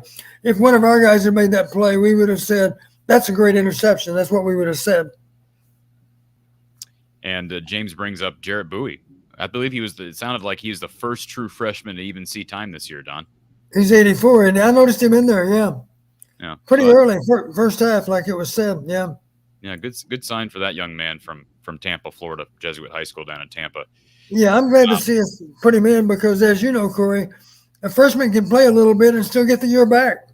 Absolutely. So don't hesitate to use him especially against a non-conference opponent like we face today. And I go back to Ontario Thompson. I know he's not a true freshman. He did play a year at Iowa Western, and he was really good at Iowa Western, won a national championship there, got the offer here. He's from Dubuque. I'm just happy to see him play because, boy, he's like 6'4", 305 pounds. He's a big dude, physical. And if this line weren't so deep, I think he'd probably get him some snaps. He's not. He's probably disappointed, but he's waiting his turn, and he's working hard on special teams. It was good to see him get that block punt, as I mentioned earlier. Lisa says, I think it's a great sign the Hawks could overcome everything going wrong in the first quarter and dominate the second half. We are 3-0. Absolutely, Lisa. Appreciate your positivity as always. Lisa's always positive in our chat. Ryan says, what, if anything, can help the passing offense? That's a pretty general question, Don, but what would you say to that? Well, you've heard me say it before, and it's still true. There's a lot of responsibility that can be shared by a lot of people. I'd like to see our coaches do a better job of game planning and give Penn State some wrinkles that they haven't seen yet. And that's only going to be done with a lot of extensive film study to get an idea of what can work specifically against Penn State. So that part of the responsibility goes on the coaches, part of the responsibility goes on the receivers to be able to run the best possible route, to be able to separate from the defenders that are in position to threaten the ball. And then last but not least, of course, there's two other guys that get a lot of responsibility. The quarterback that's got to distribute the ball and the protection people, of course, that have got to be able to find a way to provide the quarterback enough time. So it's everyone's responsibility to include the coaches. And that's both game planning and play calling. So I would hope that everybody feels like they've got to share that responsibility and they got to be determined, I'm not going to be the weak link, whether it be players or coaches. I'm not going to be part of the problem. I'm going to be part of the solution. Don Adams says, biggest adjustment I noted is that Iowa figured out how to defend the option. They were getting gashed by QB runs, gave up less than 40 yards in the second half. Did you see a difference there as well? It did seem like they were able to contain the quarterback. I didn't think any one of these quarterbacks that had played, they were too mobile or too much of a threat on the ground. At least I didn't see that looking back at tape against Syracuse and looking at their stats, but they did bust a couple. Well, it seemed to me today, in general, when the quarterback was most likely to keep the ball was invariably, it seemed like a critical down. A lot of them were third and short, I believe, third and medium, where the quarterback, who was not typically likely to keep it, did in fact pull it, and it did have good effect. I made a comment to Lisa as the game played out. I said, I think we figured out that if it's a critical down situation, we better not forget that the quarterback may be out of character to keep the ball. And it had good effect for him. I don't know what they averaged, but I don't know how many times they converted. It seemed like more than a few. Trayson, how does it pronounce? Mergier, I don't even know how it's pronounced. 8 carries for 50 yards in gains. He did have 18 yards in losses, so he had a net of 32. And then Solopik had 3 carries for 23 yards along with 14. So this is a good point to be made. The only people that were double digits in running the ball for them were both quarterbacks. One had a long gain of 29. The other one had a long gain of 14. Everything else involving those other backs was all single digit. Yeah, let's give Iowa's defense some credit because the one guy, if you look back at their first two games, that has been a big play guy has been Jalen Buckley, and he 14 carries for 30 yards. They contained him well. Had 194 yards Buckley did against was St. Francis, PA, week 1. And then he had 8 carries for 87 yards week 2, including a big play on the first drive of the game for Western Michigan. So they did a good job against him and against the run. Apparently, the Colorado game is out of control. I have not had that on yet, but apparently Jay Norvell and his Rams, Don, they're up 14-7, and apparently Colorado's star, Hunter, he's out, apparently. Is that the player that plays both ways? I believe so. Yeah. Can I be completely? I haven't watched a single game with Coach Prime and company. Me neither. 2 weeks in, I will watch it. Apparently, it's 14-14. Steve says this O-line, this Iowa O-line, played a lot nastier in the second half. Got the best of the right tackle on the best. We got best on the right tackle a bit, but bested on the right tackle, I guess is what he's saying. But otherwise, improvement was there. Again, I have to look back at the tape, right, Don? Just sorry. Cautionary note is do not lose sight of the fact that we're playing players that are not as good as the ones we're going to face next week or the ones we faced a week ago in Iowa State. These are lesser players. We should be able to do better against them, and we did. Right. We're going to take one final break, folks, and we'll be right back with the final few minutes of Iowa postgame with Coach Don Patterson. We'll be back after this. Imagine the Possibilities is dedicated to empowering people to reach individual achievement across the spectrum of life. We believe in creating lasting relationships, empowering people for success, and cultivating joy. Our team of passionate people work each day to serve our communities in ways that create a lasting impact. We believe in creating opportunities for people with disabilities to achieve goals, build skills, and celebrate all that's possible. If you want to learn more about us or join our exceptional team, visit us at imagineia.org. Let's go back to our final caller of the night, our Iowa Smokehouse call-in line. Kyle's on the phone. Kyle, thank you for being patient, sir. All good. How are we doing tonight, gentlemen? Good to see you both. Doing good, Kyle.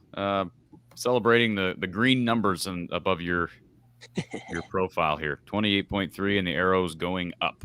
I am curious to see how long that stays green for, because in my estimation, I don't know what both of your guys' takes are, but in my estimation, I thought we needed to be above 30 points, maybe 32 points a game at this point in the season, because even from right now, I know we're at 28.3. We've got to average 24 a game from now till the end of the year. I don't see it happening. I'm curious what both of you think about that, though. I don't know. They scored 27 against Rutgers last year, and 14 of those points came directly from the defense. So, we haven't seen a whole lot, and we got the pick 6 last week, Don. Yeah. What is your thoughts right now as far as the points per game thing? I just think it's simply too early to project. 3 games down, 9 to go. As you mentioned, some good teams on that schedule that remains. And yet there's some other teams that we're confident we're clearly better than. Is it hard to imagine we might not put up 40 points against Northwestern? Is it hard to imagine we might not be able to put a number on Nebraska, because Nebraska's... I was going to say, Northwestern's bad. Yeah, Northwestern's not very good any way you slice it. Timeout. Michigan State It's bad. Well, right now. They played the number 8 team in the country, according to the AP poll, got obliterated, gave up 40+. And remember the last time Michigan State came to Kinnick. Iowa put up 40+ that day when Rocky Lombardi was their quarterback back in 2020. So didn't we have 35 at halftime in that game too? I feel like we had a lot of points in the first half. 2 pick sixes in the first half. Yes, we Charlie did. Jones had a punt return for a touchdown. Yeah, that was a bloodbath. Yeah, I doubt it'll be that bad, but my point. Well, the good news, there are any number of teams we might hit 30-something or 40-something against. Yeah, that's fair. Possible. We've had I laughed out loud at that wide receiver stat that came up on the screen earlier that you're reading from the chat. I was just kind of cruising through games. It's also been 21 straight games since our wide receivers have combined for 125 yards in a game. 21 straight games since that happened. I hate to break in here, but Lemansky says there's punches being thrown in the Colorado game. CJ says they're fighting. Yes, Travis Hunter just got he got hit by a really dirty play. He was running down the sideline, running a route as a receiver, and the ball went over his head incomplete, and the Colorado State defensive back hit him like 2 seconds late, like lowered the shoulder into him and gave him a huge hit he wasn't expecting, and he's now out of the game. Yikes. So I think after he did that, Shedeur Sanders like ran up to the dude and started like taking his helmet off like he was going to fight him. Was the player ejected for targeting? Nope, he was not. And I can Well, tell it was a shoulder, you're saying, not a headgear? it was a little bit of both from what I saw on Twitter, but it was 2 seconds after the ball, or at least a second and a half after the ball went over his head. It was bad. Well, yeah, that's what you get when you get a rivalry like this and you have pregame banter between the two head coaches, Don. I wish Jay hadn't said what he said. I thought it was just, I don't know, immature. Maybe he's just trying to promote his program and the brand there at Colorado State. I made a comment on Twitter. You ought to be going better than 2-11 at your current job before I start taking shots at a first-year Power 5 coach who has a 2-0 record, and both of those games are against Power 5 teams. Yeah, totally. You're right. I just think what he's accomplished. They have a difficult schedule. It's still a Pac-12 schedule, right? So I know they play Oregon maybe even next week. I'm not sure, but they have most of the powerhouses. Of course, we know who the powerhouses are because they're all coming to the Big Ten. If they play all four of those are four difficult games, and that doesn't even include Utah. Utah's good also. So let's see if Coach Prime can do it over the entire season. That's the bigger challenge. Right now, it's kind of novel that they got off to such a good start, but it's a long race, and you better not get too excited too quickly because you got to be able to sustain it for a long time. Well, they go to Eugene next week to play Oregon on the road, and then they host USC at home after that. So that is a gauntlet of a schedule to start We'll things. know a lot more then, won't we? They've got a couple. They've got a couple. Go ahead.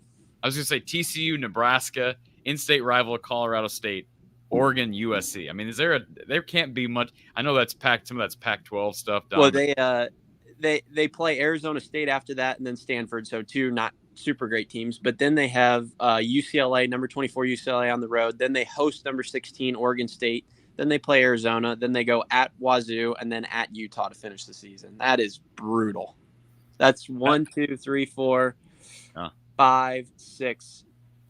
That's 6 ranked teams, not including TCU, who was ranked at the time. So if you include TCU, that'd be 7 of their 5 games are ranked opponents.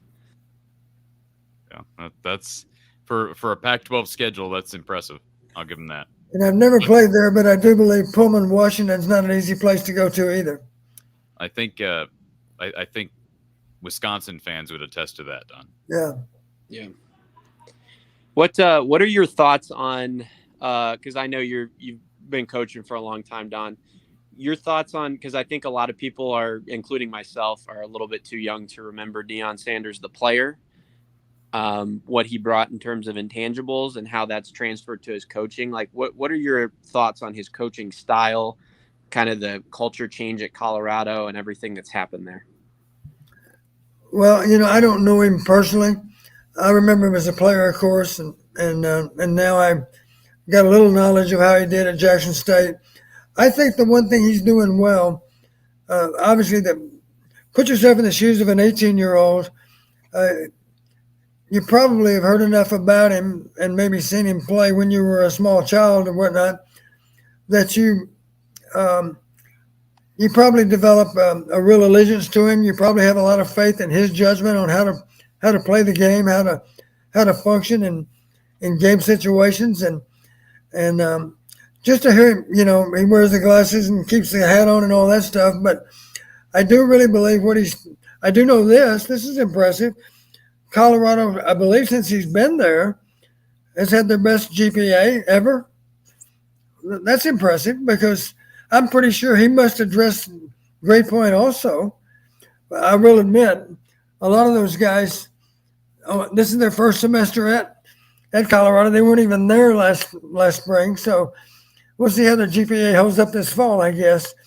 I think it's horrible that you can have 60. I heard the number 62 transfers. That's a little absurd. And the thing that comes to mind for me, what about those guys that were on scholarship at Colorado that I'm sure in many cases were told, you need to go somewhere else? I think that's unfortunate that players were probably told to leave. Some of them just chose to leave, of course, because they didn't like the direction that Buffalo football was headed. For whatever reason, they were opposed to the idea of playing for Coach Prime. But so many others, I'm sure, were simply shown the door. And I think that's unfortunate because they really didn't do anything wrong other than be guilty of playing for the other staff. It seems a little absurd that you could somehow have 62 new players, because to do that means you had to run a bunch of guys off. Yeah, the only thing I think throughout his entire tenure, because I totally agree with you. I mean, his focus on character, his focus on doing things the right way, being pleasant to people. Like I like the energy. The only thing that I heard from him the entire, whatever number of months he's been there was when he walked into the football room the first day he got there and said basically like, I'm bringing like my Louis Vuitton luggage with me and like some old stuff has to go and all that. Like walking in and telling a group of guys that's like 20 years old that like, right. That was the only thing I It's heard. Unfortunate, but that's you can have as many transfers as you want. Yeah, and I think the other, I guess the flip side to that too is they signed him to almost $30 million contract, and there's not a whole lot of patience whenever you sign somebody for $30 million because they said at the time Colorado admitted it that they didn't have the money to pay him at that time, and they were kind of relying on their team success to pay off that contract. So yeah, I mean, fair doing that, but that reminds me, Mel Tucker's got a huge contract too, doesn't he? Unless it's somehow ruled that he messed it up to the point that they don't owe him any money. We'll see how that all plays out. Yeah, it says he's got 6 years and $33 million left on his deal. Might have to sacrifice a little bit of that. We should get a pool going to determine how much he actually gets away with. Yeah. Well, he's going to get a lot of. I mean, he's already made a lot of money there, Don. Yeah, right. A couple of years, a few years, he's already made a lot of money. So, anyways, what with games like this, and this is both of you, I found today to be an extraordinarily confusing game because the first quarter I was DMing back and forth with Corey, and I was a mess after that first quarter. Obviously, the Lachey injury made me sick. The way that the defense played, I thought was terrible in the first quarter for our standards, at least. And the offense looked anemic. And then, you look at the box score at the end of the game. If you take away the sacks, we had 289 rushing yards at an average of almost 8 yards a pop. And we scored 41 points in a game that we scored 0 in the first quarter. So that would tell you that the offense was probably pretty good the rest of the game. And we scored 2 points on special teams, but there were no defensive touchdowns. What do you read more into the start of it, like the ugly start of a game like that, or to the finish? Or how do you interpret games that are so bipolar in terms of one half or the other, or one quarter or the other three? How do you read into games like that? Well, the thing that comes to mind for me, since the next one's up, we're not going to have that luxury against Penn State. I don't think we can start slow in Happy Valley and beat Penn State. I think we have to have 4 productive quarters that we can all take pride in. It's going to be a challenge.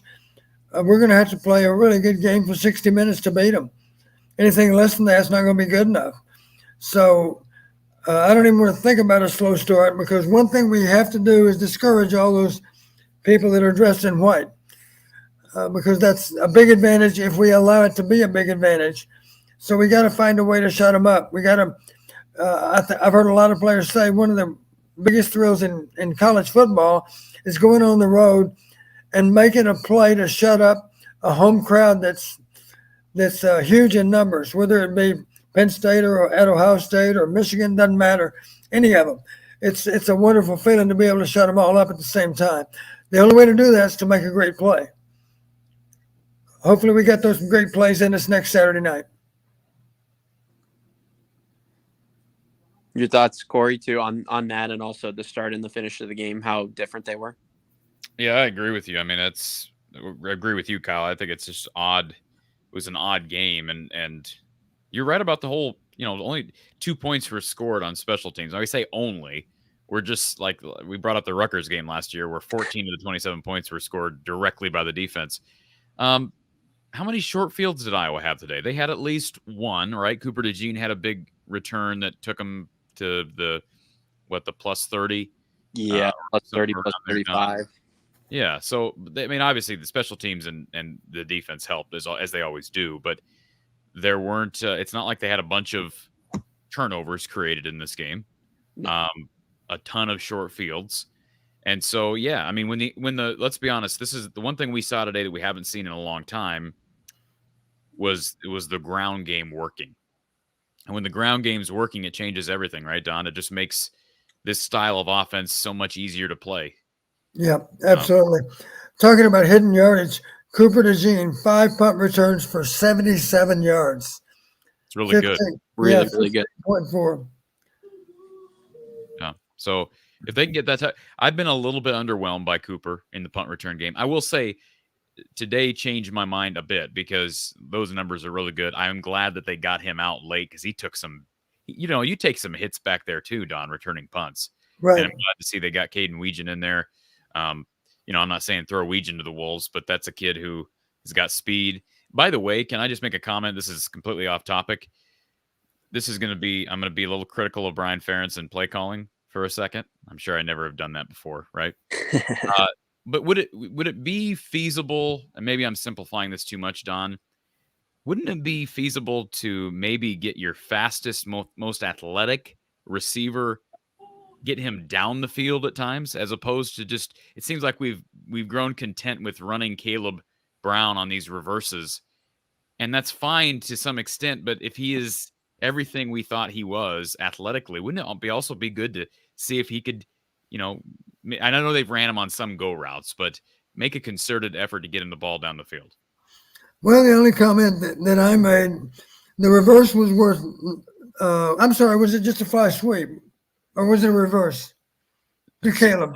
I'm sorry. The reverse was to, no, you're right. The reverse was to Seth Anderson. You're right. Yeah. The reverse was Seth. They ran a couple of sweeps. They ran sweep action probably 3 or 4 times, didn't they, with Caleb today? They ran 2 sweeps with Caleb for 8 yards, is what the box score says. Yeah, I don't remember the second one even, but I do remember the first one because it was the 9-yard gain. I remember thinking he hadn't caught a pass yet, right? To my knowledge, that's the first ball that he possessed that he had a chance to advance in a game. So I remember thinking, well, thank God they just decided, you know what, if we can't throw it to him, let's just hand it to him. Sure. So in that regard, I was glad to see it. You heard me say it before. We got to find ways to get him the ball just to give him a chance to run with the ball. It doesn't have to be a complicated throw down the field. It could be something as simple as a swing pass to a back or a drive route to an inside receiver that's going across the formation. I can tell you as well, watching that I watched a good majority of that Illinois Penn State game today.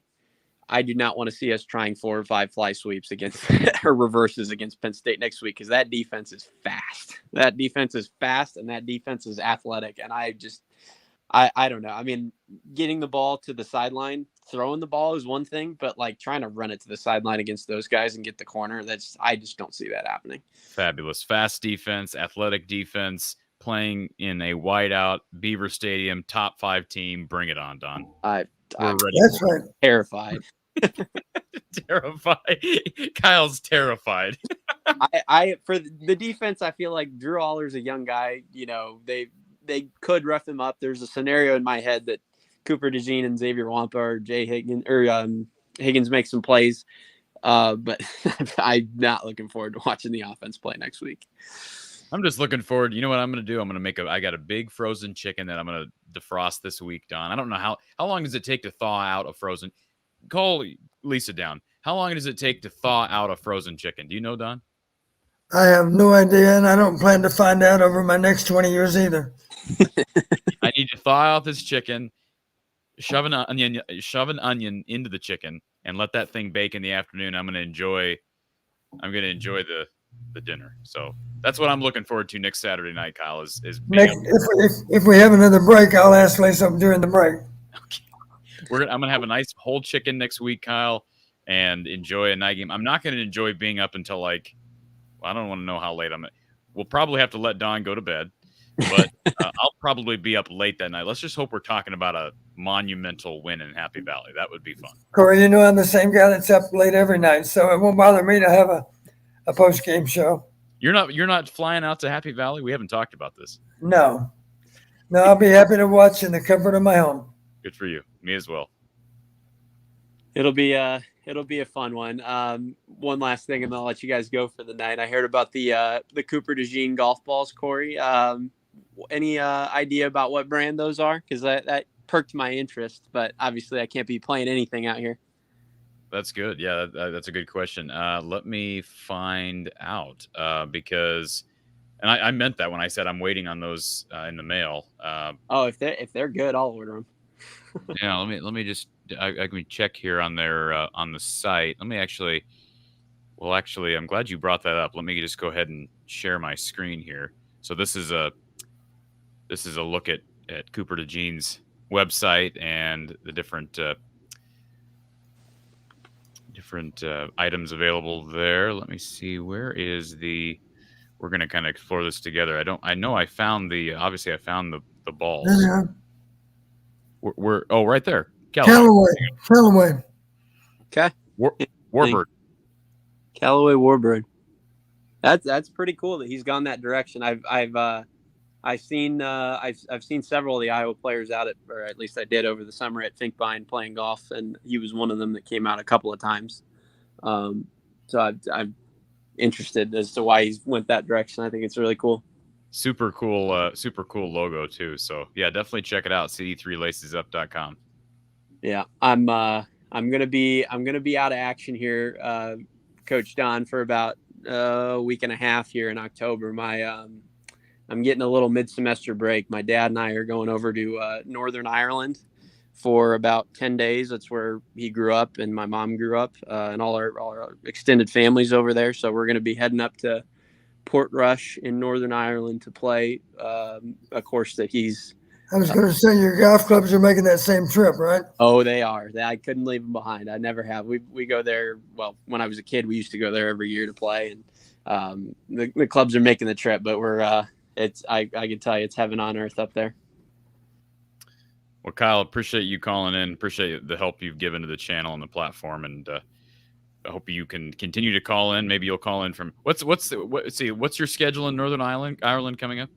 I'm gonna leave on October 5th or so, and then I'll be back around the 15th. So I don't know what games that overlaps with, but it's about 2 weeks away, 2.5 weeks away.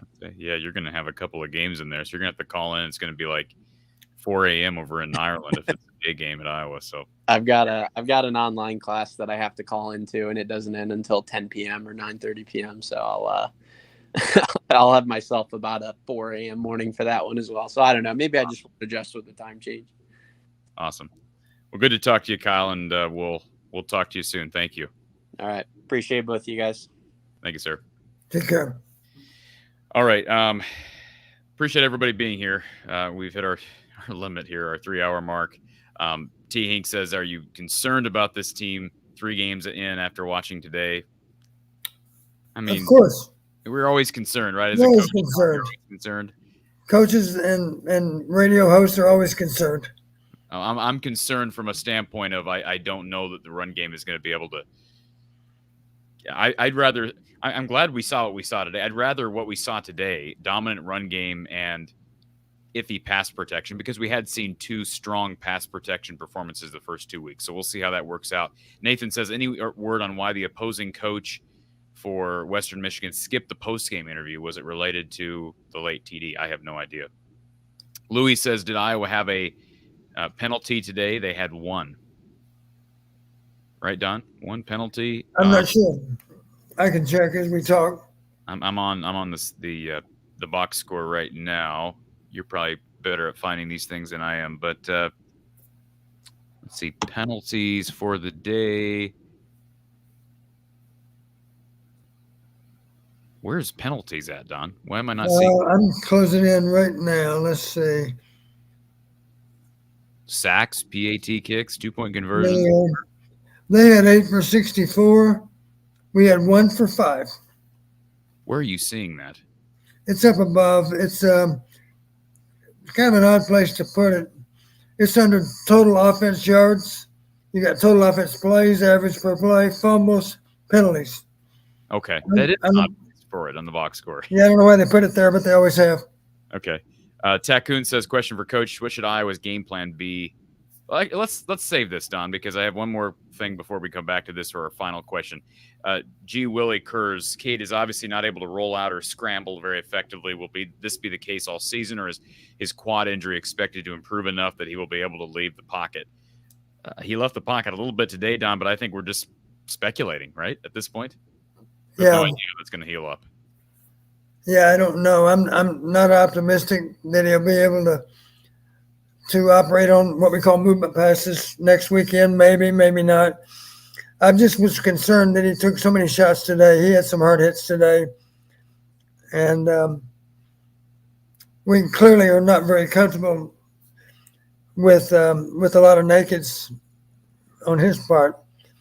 So we'll see. Maybe element of surprise is there, of course. We haven't run them in 3 games, so obviously the first time we run one against Penn State, it'll be a surprise.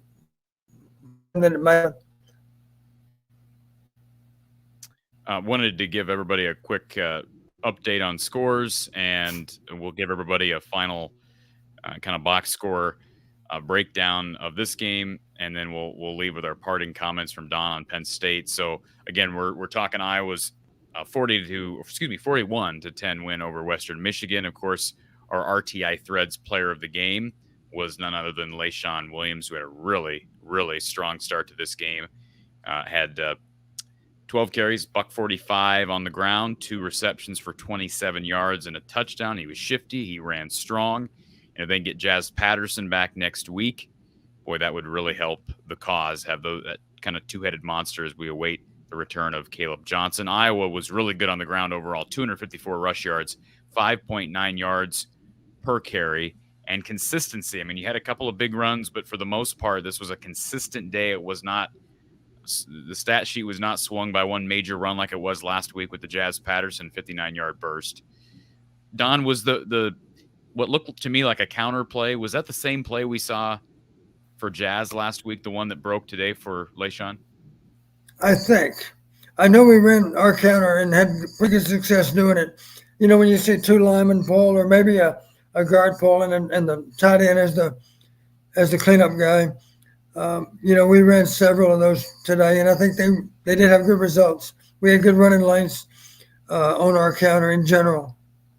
Cade McNamara, 9 of 19, 122 yards, 2 touchdowns, 2 INTs, did take 4 sacks, took a beating. He needs to get some rest, but he's also got to be ready for game week this week. Obviously, a big game coming up. And besides LaShawn, Kamari Moulton had 8 carries for 50 yards. Terrell Washington Jr., 6 carries for 31 yards. We had Seth Anderson got a 30-yard burst on a reverse. Jazzian Patterson did run 6 times for 20 yards. He's kind of dealing with an issue right now, injury-wise. Max White had the touchdown there at the end. Caleb Brown had 2 carries for 9 yards. Through the air, Steven Stilianos with 3 catches for 29 yards. LaShawn had, again, 3 catches for 27 yards. Addison Estringa with 3 catches for 19 yards. Deontay Vines, 3 catches, 7 yards. Had that touchdown. Those are targets, I think, rather than catches. I'm sorry, you're right. All those that I said 3, you're a box score whiz. You know right where I'm at, Don. All those that are people that I just named, 3 targets, not 3 catches, 2 catches apiece for all those people we just talked about, including Deontay Vines, who had the touchdown catch. Eric All had 1 catch for 34 yards. Seth Anderson, a catch for 13 yards. Nico had 1 catch for 4 yards. Again, Luke Lachey left with the injury, and I think it's funny that Logan Jones gets a target. You're right. I think that's funny. Logan Jones gets a target, Don. Are you serious? Why do they list Logan Jones as targeted? And yet, Eric Hall doesn't get any credit for a 2-point play. Right, exactly. That doesn't make a whole lot of sense. Yeah. Don mentioned Cooper DeJean, 5 punt returns for 77 yards. And Terrio Thompson had the blocked punt, blocked into the back of the end zone, resulted in 2 points. Give him a ton of credit. And, just a good day overall on both sides after kind of a weird first quarter, and they're dealing with the injury, the weather. But hopefully they're able to absorb these things and get some people back. Hopefully Jazz is back healthy. They can get Caleb back soon, and we'll move on to Penn State. So let's talk a little bit about this game, Don. Bo in the chat says he believes Penn State could be vulnerable still with a young quarterback, young running back, under the lights. Tekun goes on to say, what should Iowa's game plan be against those guys? I think, Don, I've been saying it for a long time that I feel more comfortable with a veteran like Cade McNamara than I would with a guy like Drew Aller going on the road. But Drew Aller is at home under the lights, and he's a 5-star kid who's looked really good, and that offense has looked really good, as has their defense. How do you game plan against Penn State? Let me give you some reason for optimism. I'm looking at the stats now from the game. I had an idea that it might be like this. If you heard me talk about the first part of the game, they turned the ball over 3 times in not much more than 1 quarter of play. And yet even then, the score was only 13-0. They held them to field goals twice. The third time they managed to score. So the defense was hanging in there at that point in the game, I thought. Here's the part that surprised me a little bit. Final stats, Penn State was +5 on turnovers. If you're +5 on turnovers, you're going to win the game every time. Right. I don't know. I can't remember a time when somebody was +5 on turnovers and lost the game. And 4 of those were interceptions thrown by Luke Altmaier. Correct. So that's encouraging. They were +5, and yet when you look at total offense, Penn State had 383 on 77 snaps. Illinois had 354 on 73 snaps. So despite turning the ball over, they did move it. So that's encouraging that they moved the ball that effectively against Penn State. I realize a lot of the yards might have come late when the game was already settled. I don't know that. I suspect that's probably true. But the bottom line is, and something we're good at is not beating ourselves. It all starts against Penn State. We better not turn it over, because they're not likely to turn it over much at all either. And any kind of edge on turnovers, of course, greatly with chances of winning the game. So we know we have a chance of winning the punting game. I find it hard to believe that their kicker is any better than ours. That's for sure. We like Cooper returning punts, so we got a lot of streaks to talk about. And our defense, of course, is historically not going to give up many big plays. So inexperienced quarterback going against a veteran defense in so many ways, playing at third place, but there's still a lot of pressure on them. And let's face it, if we get off to a good start, then the pressure does mount, because the crowd's irritated that the game's not playing out as it was supposed to. And maybe the fans are a little bit disgruntled. And that quarterback really hadn't experienced much of that yet. Right. So let's make him uncomfortable by getting off to a good start. If we can win on turnovers, get off to a good start, not have to play from behind, because I don't have great confidence in our ability to come from behind. But if we can start fast and maintain that and be hanging around until the fourth quarter, then at that point the pressure's really on Penn State. After all, they're the ones that are supposed to be able to defend their home field. Without having watched the game, and I'll go back and watch the game before I come out with my official preview this week, Don, looking at the box score, the stat sheet alone, a couple maybe things that Iowa can take advantage of. Penn State was mediocre on third down. I mean, they were 7 of 18. They were okay, not great. They only threw the ball 5.9 yards per pass attempt. Right. That's not great, right, Don? I mean, they ran for 164 yards, had 7 penalties. You're right about the turnovers thing. That was the difference in the game. You can't 5 turnovers, and they only lost by 17. 5, being -5 on turnovers, Don, might in a typical game result in losing by 30. Correct. They only lost by 17. Now they were on the road, or excuse me, Illinois was at home, lost by 17. And Iowa, of course, will be going to Happy Valley. But I'm with you. Play clean, avoid turnovers. Cade cannot, those 2 passes that he got picked today, those are things he's got to clean up. If you're Kamari Moulton, I know he's a true freshman. You can't be fumbling on the goal line. I know you can't play a perfect game, but those are things that you got to be looking at and cleaning up. Very true. Let's begin by not beating ourselves. Something we're good at. Absolutely. Absolutely. Okay. Appreciate everybody being here, folks. One final shout out to RTI Threads. Appreciate them sponsoring post-game coverage throughout the year. They're proudly carrying the official apparel of merchandise of Cooper DeJean, including those golf balls we looked at a little bit ago. Visit cd3lacesup.com.